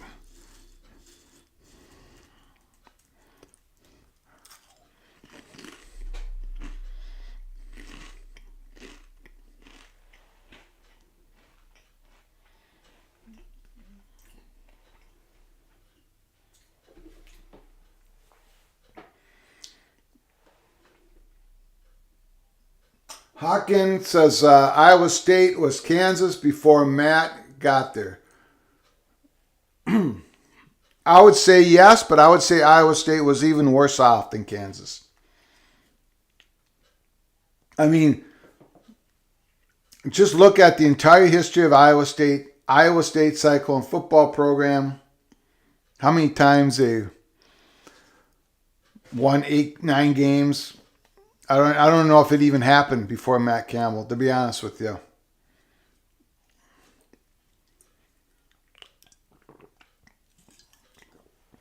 And again,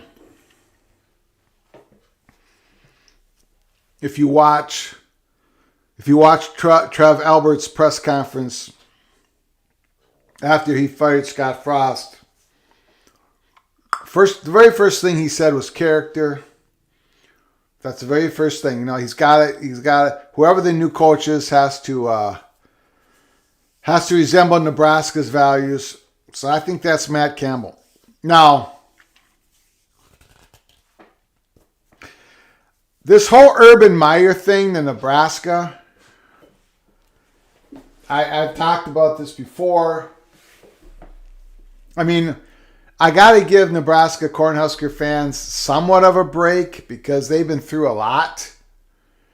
And I've been giving them, you know, I got a lot of friends, Nebraska Cornhuskers friends. Over the years on Twitter and on message boards, and, you know, we kind of joke around with each other. I give them elbows. They give me elbows. But they do drink a heavy concoction of Kool-Aid down in Lincoln, Nebraska. They really do. I mean, they really truly believed every year that Scott Frost was their head coach, that this was the year. And yet all of us, everyone else was like, no, Scott Frost is way in over his head. Way in over his head. I mean, it wasn't even... So a lot of us saw this train crash coming. That's a sack, boy. Louisville's defensive line, especially that right side of the defensive line, is having a party tonight. I don't know if it's an injury. Oh, it's the injury. It's an injury to 52. That's too bad. He's the left tackle, Florida State. He's been getting beat all day. And now he got injured. That's tough to see the injury, though, for the young guy. But anyways,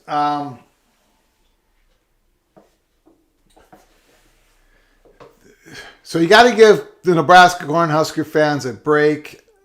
But this belief by some of them that Urban Meyer is the answer and that he would come to Nebraska, and Trev Alberts is looking at that Urban Meyer should be the number one target. Oh, come on. I mean, you know what? If Urban Meyer becomes the new head football coach of the Nebraska Cornhuskers, the day that he gets announced, I will wear a Nebraska shirt on this show at my YouTube Peek Around the Corner show. I will be wearing a red shirt, some sort of red thing with the big white end somewhere, and I'll wear it. which is a horrible thing for a Gopher fan to do. But I will wear a Nebraska shirt if Urban Meyer gets named the new head football coach in Nebraska. I cannot see. I don't even think it's even plausible. I don't think Urban Meyer, if he is going to come back to coach, he's going to go somewhere where there's a recruiting hotbed in his front yard. Wherever he's at, there's going to be a recruiting, 100-mile radius around wherever he's at, where there's going to be a lot of college football recruits. That's number one. Number two is Trev Alberts that's not what the type of coach he's looking for.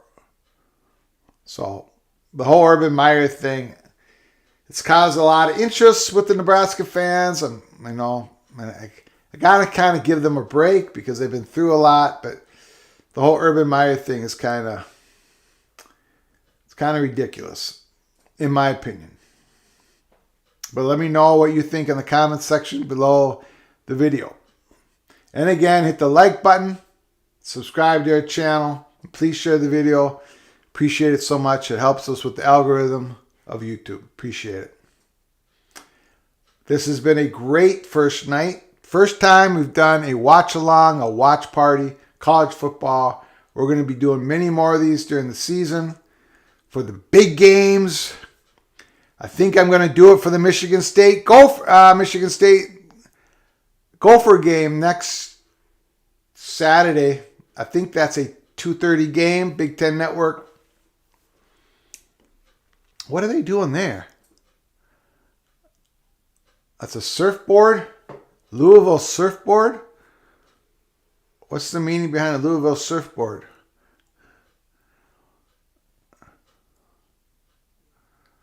Second and 14. Florida State needs a miracle. They got a new left tackle in. Of course, he didn't do bad there. Wide open. Number 14 down at the Louisville's 5-yard line. We got ourselves a game. 13:51 the fourth quarter. Play action. Why does that keep working? 14 Wilson. Backup quarterback makes the throw. Backup left tackle makes a block. Florida State at Louisville's 10-yard line. Holy smokes.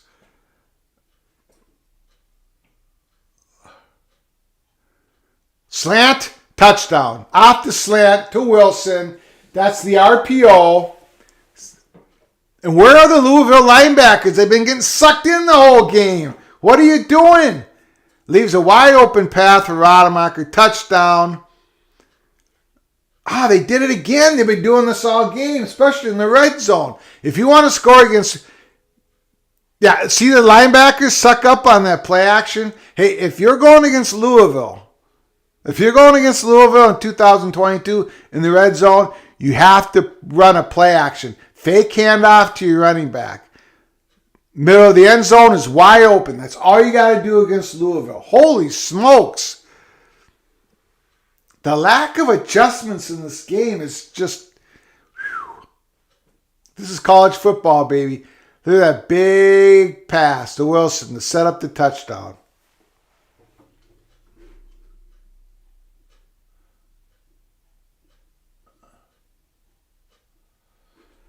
Crab cakes in football. Maryland Terrapins. Yes, change at DC is playing evidence, maybe dividend. He was just unsure of us versus elite teams. Yeah, I get what you're saying. Terrapin football is coming. It's coming. It's getting better. Loxley, it's getting better. It really is. I think it is. But again, the defense, it has to improve somewhat. We'll see. SMU is a tough team. They got a lot of skill. I mean, there's not many G5s, group of 5 school teams this year that have as much skill as SMU. So,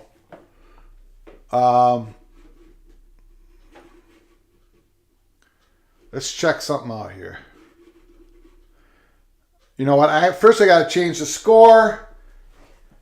28-28.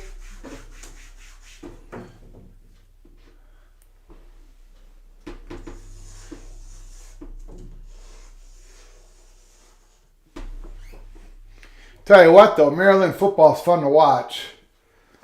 Tell you that. If it's not a huge blowout. What was it last year against Iowa? It was like 50-0 after 5 minutes or something. Maryland, yeah, when they get a big game, when they go against a good team, Iowa was okay. I mean, they won the division last year. But yeah, when they get into a big spot, Maryland sort of collapses. So we'll see what happens this year. They got a chance. Terrapins got a chance. Tony, what year does Deion take over at Florida State? Whoa, big. He's still on his feet. Now Louisville has the ball at the 20-yard line at Florida State's.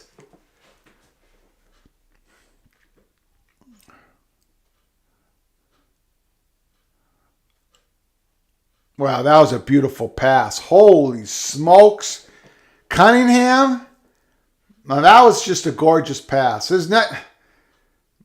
The guy's crossing the field. I mean, look at this. Over the guys.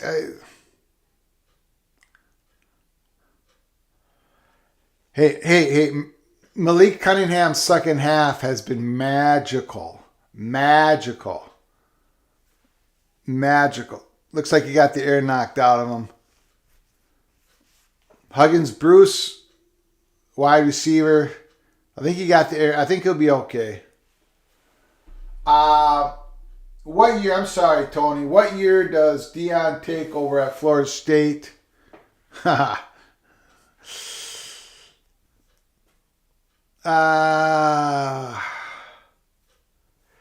That's tough Tony again. Tough Tony. He's always got coming up with the tough questions. I don't know what Deion Sanders' plans is. Is he going to wait around for the Florida State job? Or is he going to go wherever that first big, massive check is? He's only going to go to a big brand. Again, a place that has a recruiting bed in its front yard.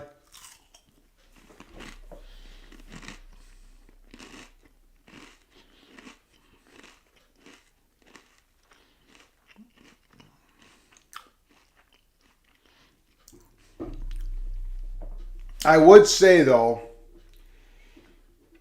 that I don't think Mike Norvell, I don't think the Florida State's head coach, Norvell, is going to lose his job this year. So if Deion Sanders wants to take a jump next year,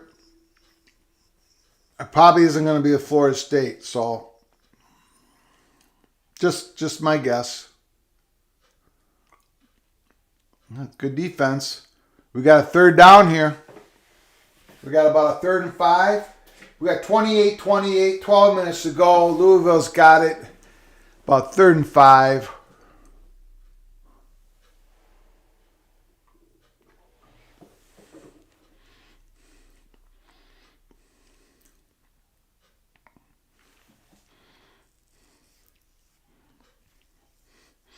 You got to watch for that delay. That delayed quarterback run. Gonna have to have someone spying Cunningham here. I wouldn't blitz everybody. There you go. Good play, defensive back. Good play. Beautiful timing. Broke it up. Got to go for a field goal. Louisville's got to go for a field goal. Oh.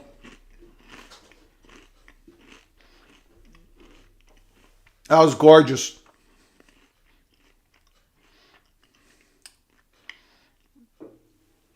Louisville's going to try to take the lead.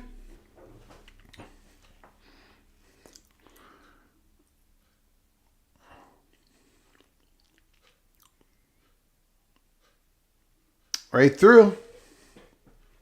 Louisville 31, Florida State 28.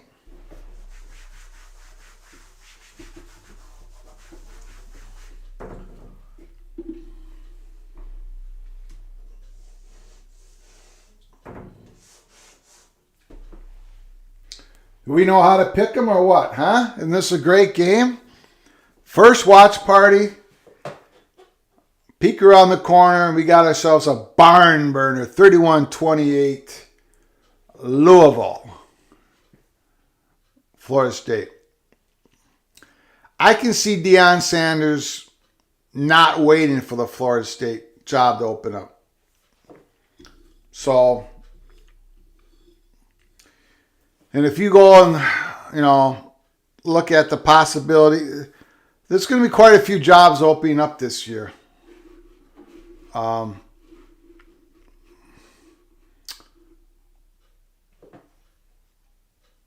I'm just assuming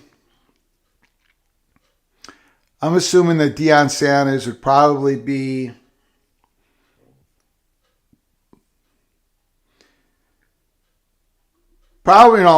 he wouldn't take a Pac-12 job. Don't think he would take a Big 12. I'm trying to think of a Big 12 job that would open up that he'd be a real... I mean, would West Virginia look at Deion Sanders? If Neil Brown doesn't survive?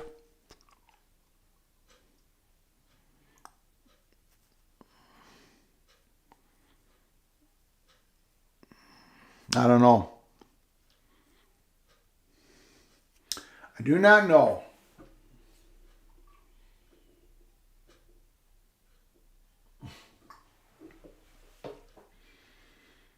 Hawkin raises a good question. Hawkin, I'm just going to call you Hawkin from now on because I don't know if that's Hawkinil or what that is, but I'm just going to call you Hawkin. Hope you don't mind. Hawkins says Iowa is a 23.5 point favorite over Nevada. Can Iowa even score that many points? That is a brilliant question. Again, if you're going to take Iowa, you're going to assume that Iowa's defense and special teams are going to score some of those points for you. Because that offense is dreadful. And we always everyone talks about Spencer Petras, the quarterback. Yeah, he's not a Big Ten quarterback. He's not a Power 5 quarterback. And there's not many places he could be quarterback for a group of 5 schools. He shouldn't be playing at this level. Now, they got more issues than that, though, and that's the problem. That's what the serious Iowa Hawkeye fans, they'll tell you this, that they have more than just a quarterback issue. And their quarterback issues extend farther than Peaches. Their backup quarterback, Padilla, he's not very good. He's not very good. If he was any good, he'd be the starting quarterback now, but he's not any good. Sorry, he just isn't. But extends farther than the quarterback room. They have issues. The offensive line, it's got to be the worst offensive line that Iowa's had in a lot of years. 20 years. The receiving core took a lot of hits. They lost Charlie Jones. It's just, defense is great. Campbell, the linebacker, is outstanding. First team All Big Ten. Brilliant linebacker. Could win some national awards this year. Probably will. And, of course, their special teams always digs them out of holes, but that offense is so bad. We got a 2nd and 7. Florida State's down by 3. That's interference. That is interference. Wilson goes up for the catch, but that Louisville D-back got there too early. Climbed the back of him a little bit. Big first down for Florida State. 11:02, fourth quarter. Louisville's up 31-28. Florida State's backup quarterback is in the game.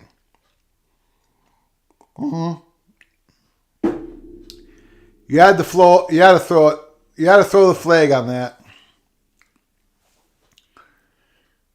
Florida State's going deep here. They're going downfield. Louisville secondary just isn't. They can't make the play on the ball.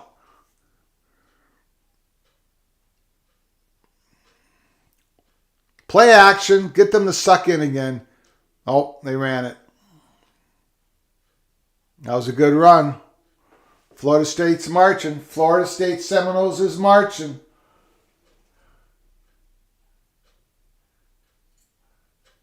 Just call me Hawken. Okay, Hawken.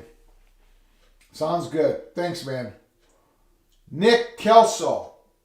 If Big 12 expands further west, does it make sense for West Virginia, Cincinnati to look at realignment options in the East?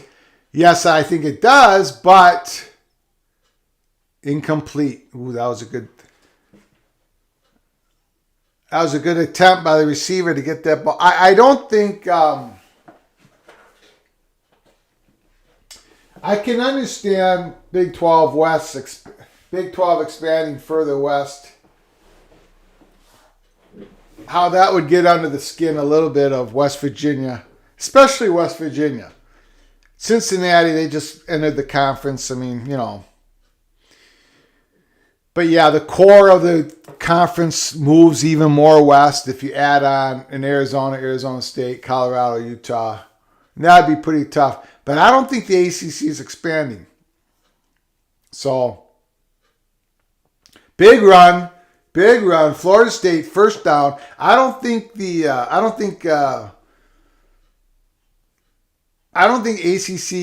The only way the ACC could expand is if they get Notre Dame, because I think there is something, and they're not going to get Notre Dame. We've gone through the reasons why. Notre Dame's not going to be joining the ACC as a full-time Big Ten program. As a full-time football program.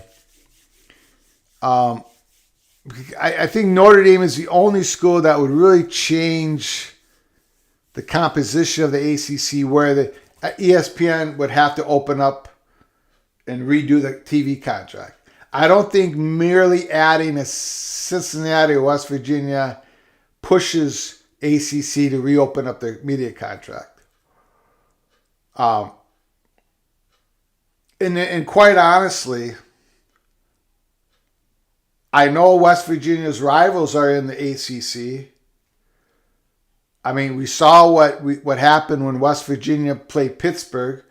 Pittsburgh Stadium was filled with people. West Virginia fans traveled to Pittsburgh. Big rivalry. Did a good number, median number. And we're going to see that happen again when West Virginia fans travel to Blacksburg and when they play Virginia Tech here in a couple weeks. So the rivalries of West Virginia and the ACC, West Virginia's value as a football program and entire athletic department is bigger in the ACC than it is if they stay in the Big 12. But the problem is that grant of rights. And it goes until 2036. So you got to ask yourself, to get back to your question. I'm sorry, Nick. I'm going a long way around answering your question. But let's just pretend if Shane Lyons, athletic director of West Virginia, and President Gee of West Virginia, they get a call tonight, and it's Commissioner Phillips, the ACC, and Phillips says, hey, we're looking at expanding. We've talked to ESPN. We want to expand in West Virginia. You are our 15th ACC school. We want you to be our 15th full-time member school. And then Shane Lyons and President Gee, their first question would be, okay, so what media contract are we signing? We're signing the same deal that Florida State has right now, that Clemson has right now, that the rest of the ACC schools have right now. And of course, Phillips would say, yes, of course. And then the next question, Shane Lyons and President Gee would say, and is that current contract going to remain all the way into 2036? And Commissioner Phillips is going to have to say, yes, of course. And then Shane Lyons, I think, is going to say, no, thank you, bye. He's going to hang up. Because you got to remember something. Whatever contract the Big 12 signs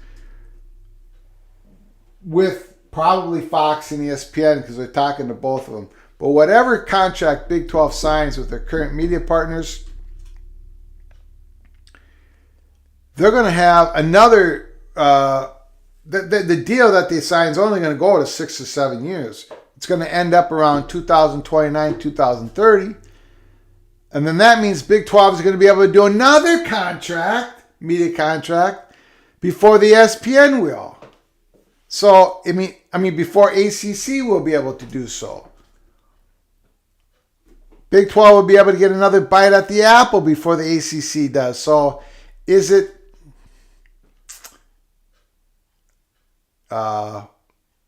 big run on the outside, face mask, going for a touchdown. Another broken tackle down at the 1. Woo! Florida State. Big run. Big run. Wow, this is gut check time. That's a face mask too. That ball's at the half. This is a gut. This is impressive. Florida State. Backup quarterback, backup left tackle. Benson almost takes it to the house. Who knows? They might have lost their starting running back. I haven't seen him in the game for a while. I hope I answered your question, Nick. I'm going back and forth between the game and answering questions. I don't know if it's even worth West Virginia and Cincinnati to go through that ACC route for the reasons I just said. So I don't think ACC is expanding. I don't think they can. I don't think they will. So that hopefully that answers your question. But we'll see. We'll see if I'm proven wrong here shortly.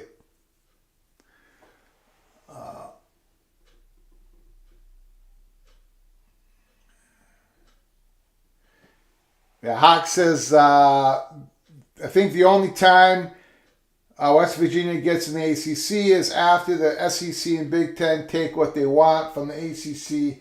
It's going to be a depleted conference. Yeah, but see, in that scenario, I don't think that scenario is going to be happening for quite a while. But that's just me. I'm not a big believer in someone being able to break the grant of rights. I'm not a big believer in this dissolution theory of the ACC.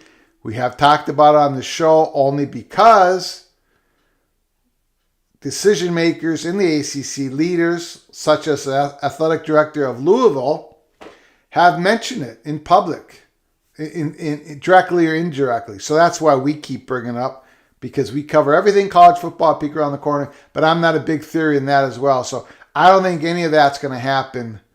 I don't think ACC is going to get poached for many, many years. But if they do, if the ACC does get poached, that means we have an epic story of, I don't know how the heck that can happen. But what do we got? A second goal here? Boy, this is a game. 9 minutes to go, second goal. Florida State's got the ball. Louisville's 2-yard line. Yeah, this is a good game. Getting a lot of comments on the comment section. This is a good game. It sure is.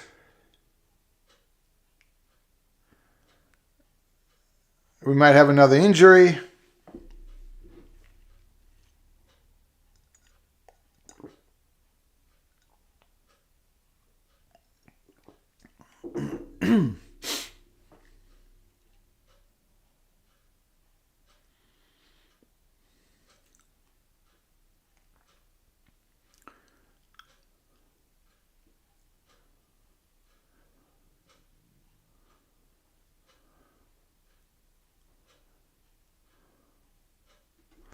Boy, this is a gutsy effort from Florida State.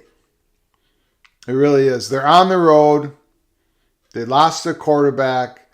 They lost their starting left tackle, who was struggling anyways, but still, the backup guy. You can see Florida State's running everything to the right side of the field right now. They're going to their strength, to the right side of the field. Ward's got 99 yards. He must be out. He must have got injured. I can't play the audio, so I'm unable to see it. I'm unable to hear it. Excuse me.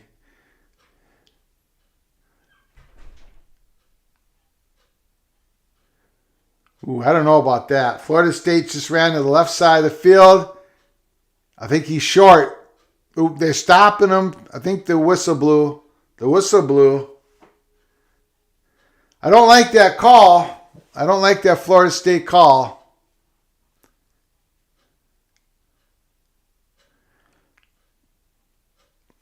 So this is what I think Florida State's going to do.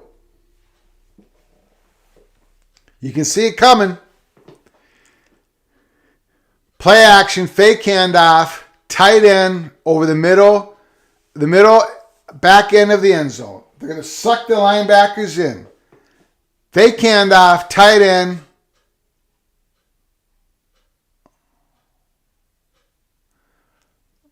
Well, that was a beautiful pass, beautiful catch. Wilson, touchdown, Florida State.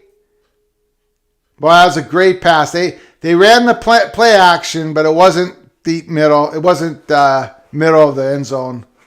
It was to the pylon.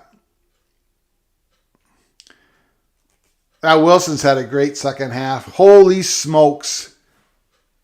He's made play after play. Tell you what, guys. Louisville secondary players haven't made any plays this game. They haven't made any plays this game. I mean, how many passes have they knocked down? They've had some decent pass rush, but they haven't. The secondary has not been good. Ooh, man.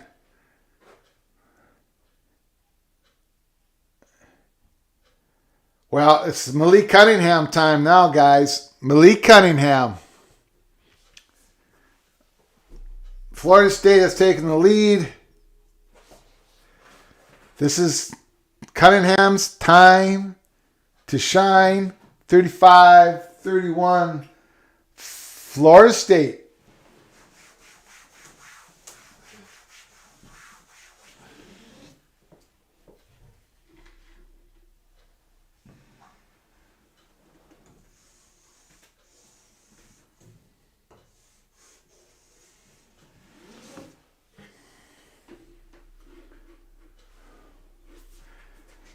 Woo!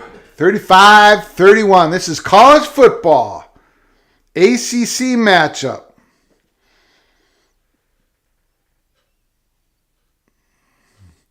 Can Florida State start the year 3-0? 3-0 for Florida State?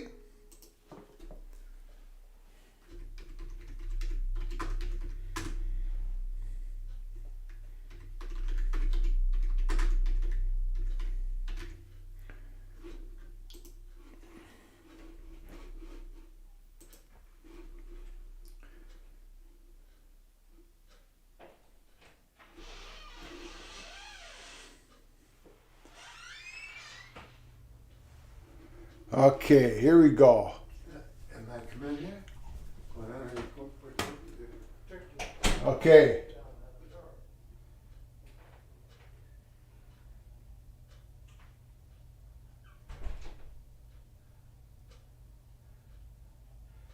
Okay, here we go. Let's see, what do I want to post here?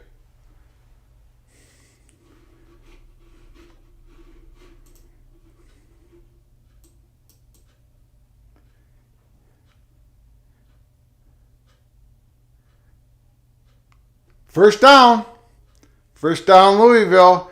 This is the schedule for Florida State.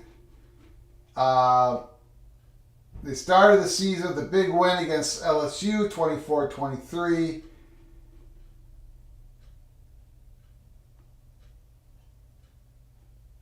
I'm sorry, they started the season against Duquesne. That was a big win, 47-40. They beat LSU, and now they're on the road against Louisville.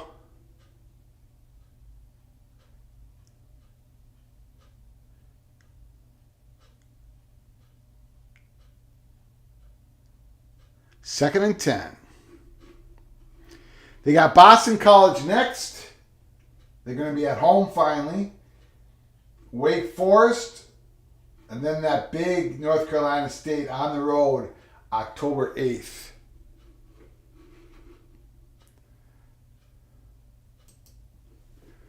Cunningham back to pass. Dumps it. First down. First down. He's got himself a first down. 6:40 to go in the game. Louisville down 4. Malik Cunningham. Can Florida State stop Malik Cunningham? Difficult task.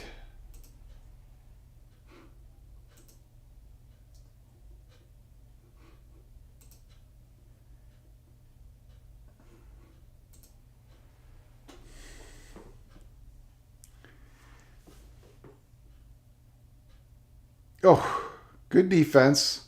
Good defense. 2nd down. 2nd down.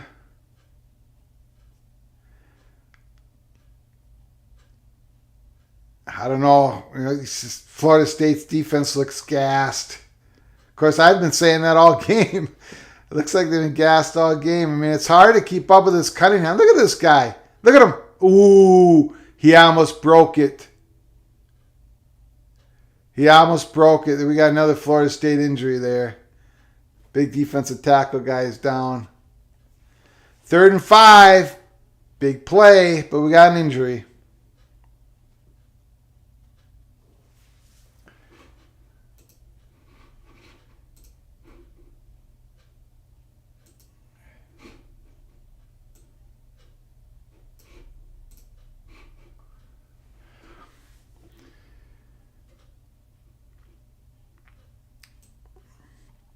Tell you what, I love these conference games early in the season, first 3 weeks of the season. I wish they would do more of this. Big games early on. It's going to be a good Saturday tomorrow, guys. Good Saturday tomorrow.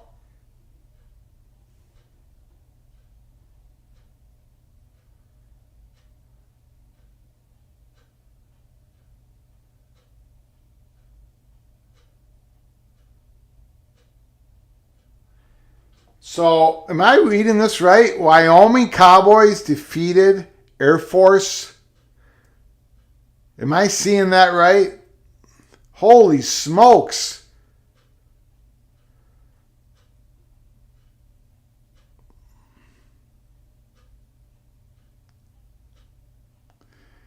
Women's volleyball tonight in Wisconsin. Okay, we were talking about this before. Tonight's attendance in women's volleyball, Wisconsin, 16,833. 16,833. I'm telling you, the fastest growing sport in college sports, it's women's volleyball. NCAA record crowd for a regular season match. Boy, that is something. That is spectacular. 3rd and 5. Cunningham doesn't get the first down late yet. They're going to throw the flag.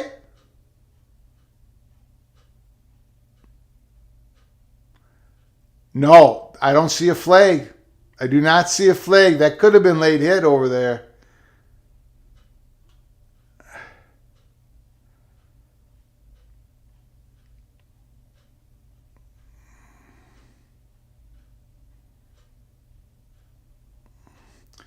Tell you, this Tate Rodmaker,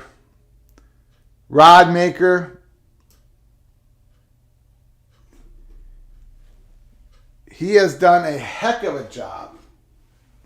I lost my channel here. He has done a heck of a job coming in for the backup, coming in for Travis.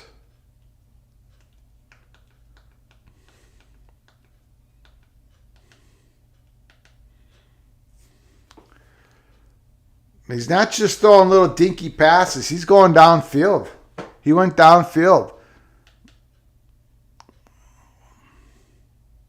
Gutsy performance. just gutsy performance from Florida State. But can they hang on and win? How bad are the Colorado Buffaloes? They're real bad. They are extremely bad. That's why I say the Gophers are playing their third game in a row against a team without a pulse.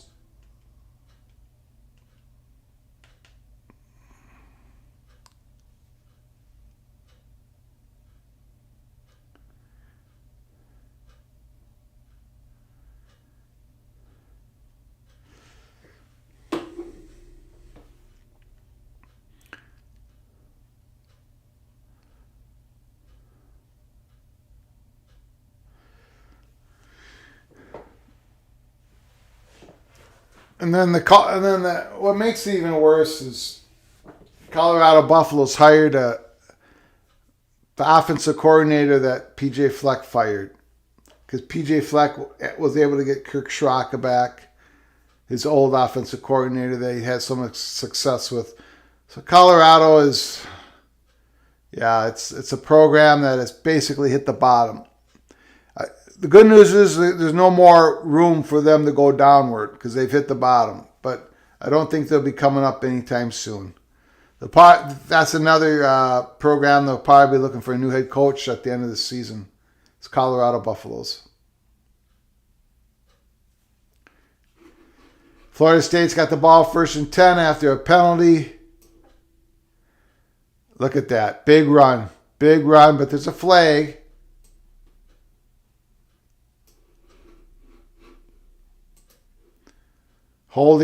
Big holding call on Florida State.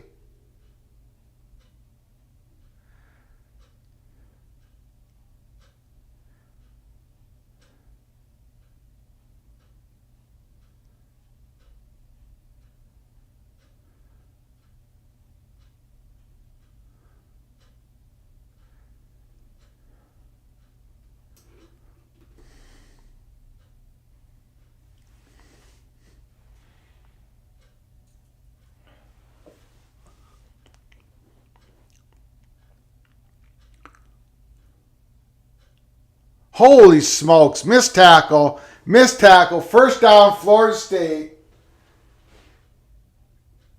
There's Ward. I don't know why he doesn't get the ball more often. Did he get nicked up? Look at that run. Look at that juke. 1st down, Florida State. They're trying to ice the game here.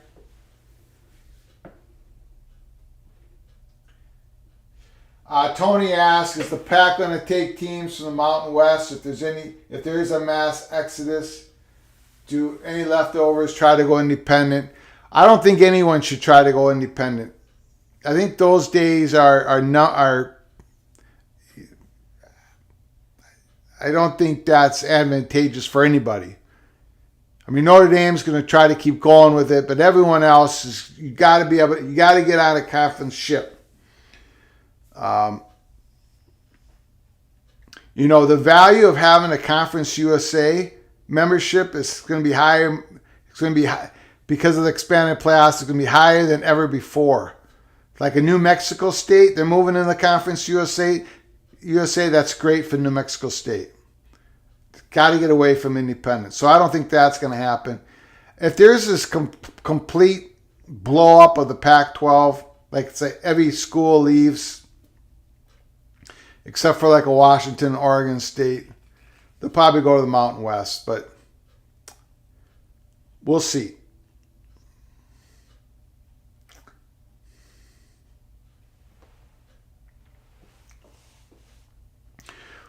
Third down. Florida State needs one more 1st down to pretty much ice this game. It's 3rd and 8. Louisville still has 2 timeouts left.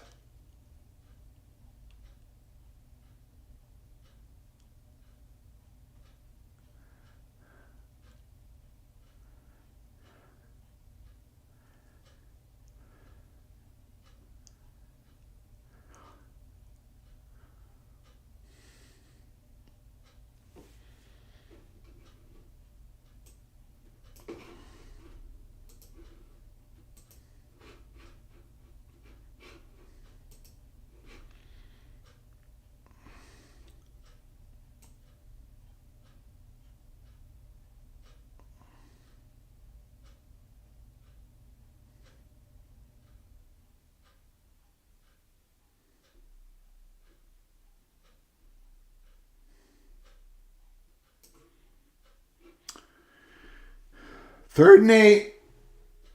Yep, Louisville needs a big stop. ISO, bottom of the TV. ISO. Oh, they decided to run it. They had a one-on-one coverage.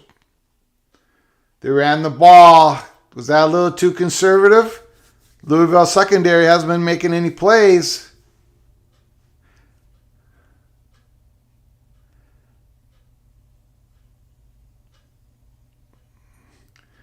Okay, Florida State bringing on the field goal kicker. Going to try to extend the lead out from 4 to 7 points.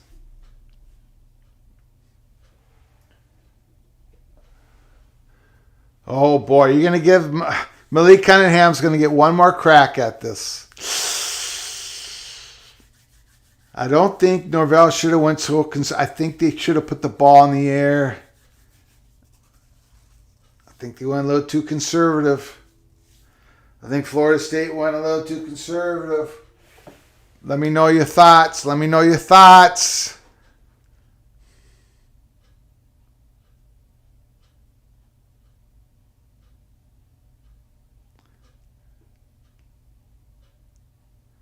Yeah, that was a kick from earlier this game. That was a poor kick.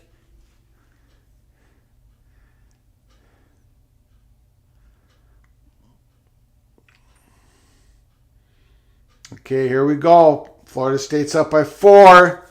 This will extend it to 7. Big kick, big kick, big kick.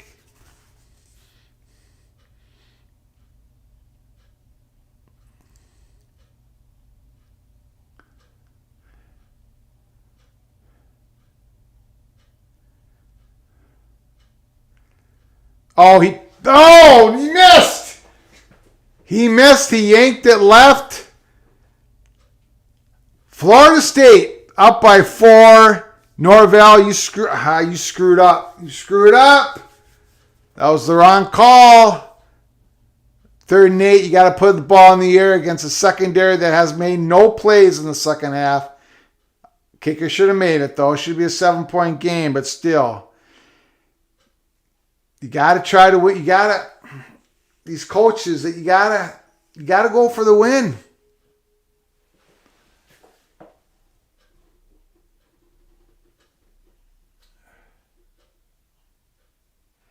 Is Liberty joining a conference next year? I think they are joining a conference next year. Aren't they joining the conference? I think they're joining Conference USA. I believe Liberty is joining Conference USA. I'll have to look that up, but I'm pretty sure they are. They're getting out of independence as well. You do not want to, if you can get out of independence, you do it. That goes for everybody. Except for the whole Notre Dame thing. And eventually I think they will. They're going to have to as well. A lot of people disagree with me, but we'll see how that goes. Flat pass, like a delayed little screen. Louisville gets first down. Boy. Florida State. You went conservative when you...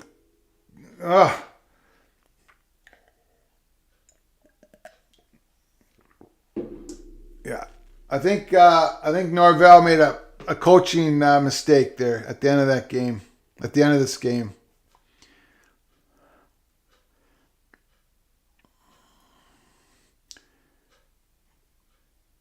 Okay, I'm not sure what that was. Receiver cut out the route, incomplete.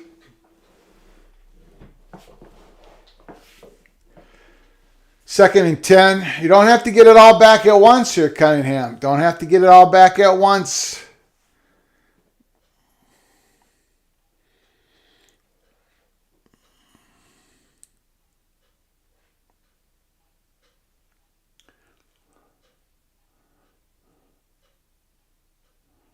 Second and 10.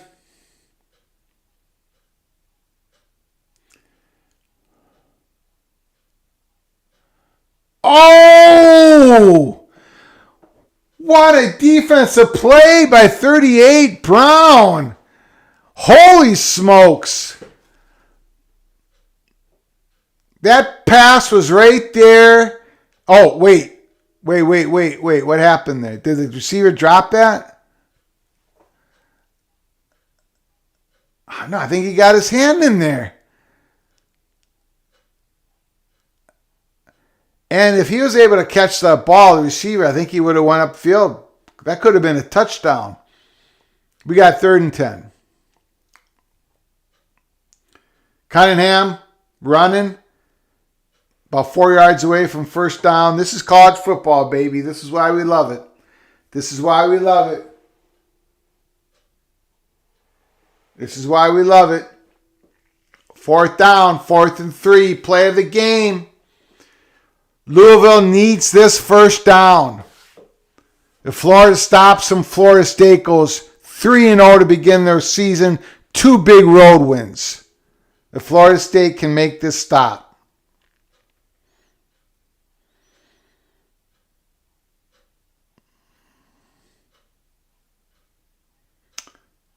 Screen. Oh, he gets first down. Is that Cooley? Is that Cooley? I bet it's Cooley. Yeah, it's Cooley. Haha. Give that guy the ball. Give Cooley the ball right now. Give it to him again. Get him out in the flat. Give it to him again. Wow, what a run. That was the play of the game. Cooley gets first down. Cunningham scrambling all over. Okay, terrible pass. Interception. Interception. They're calling him in. They're calling him in. Interception, Florida State.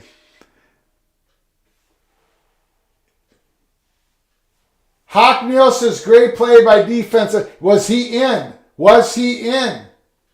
Was he in? Was that? I think that ball might have been tipped. Oh, he was in. Did he have the ball through? What an interception. Florida State pulls it out.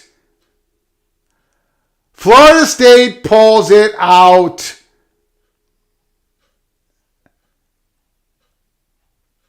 That's going the other way. That's going the other way. Seminoles just won this game. I think that ball was tipped. Cunningham with another turnover. He had brilliant moments in this game. Couple turnovers, bad fumble, but that was just a great play. Florida State, somebody in this game in the secondary had to make a play. Louisville's secondary didn't make any plays all game long. Florida State just did.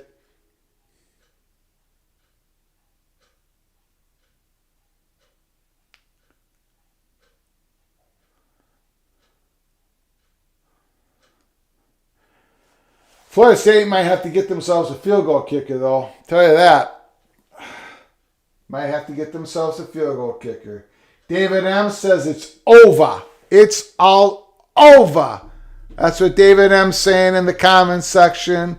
It's over. Florida State 3-0. What a beautiful interception.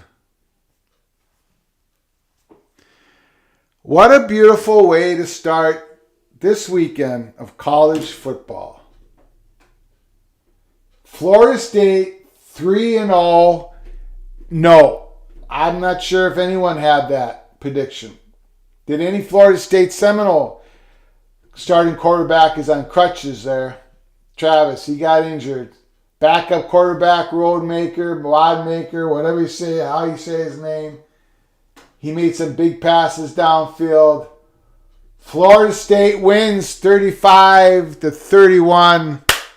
Thank you so much for all of you that joined this watch party. Thank you so very much. It was a lot of fun. We got a great game. We talked everything about college football. Of course, it was open discussion like it always is on Peek Around the Corner live show. Again, hit the like button, subscribe, and share the video. Until next time, from all of us at Peek Around the Corner to all of you, you all take care of each other. Thank you so very much.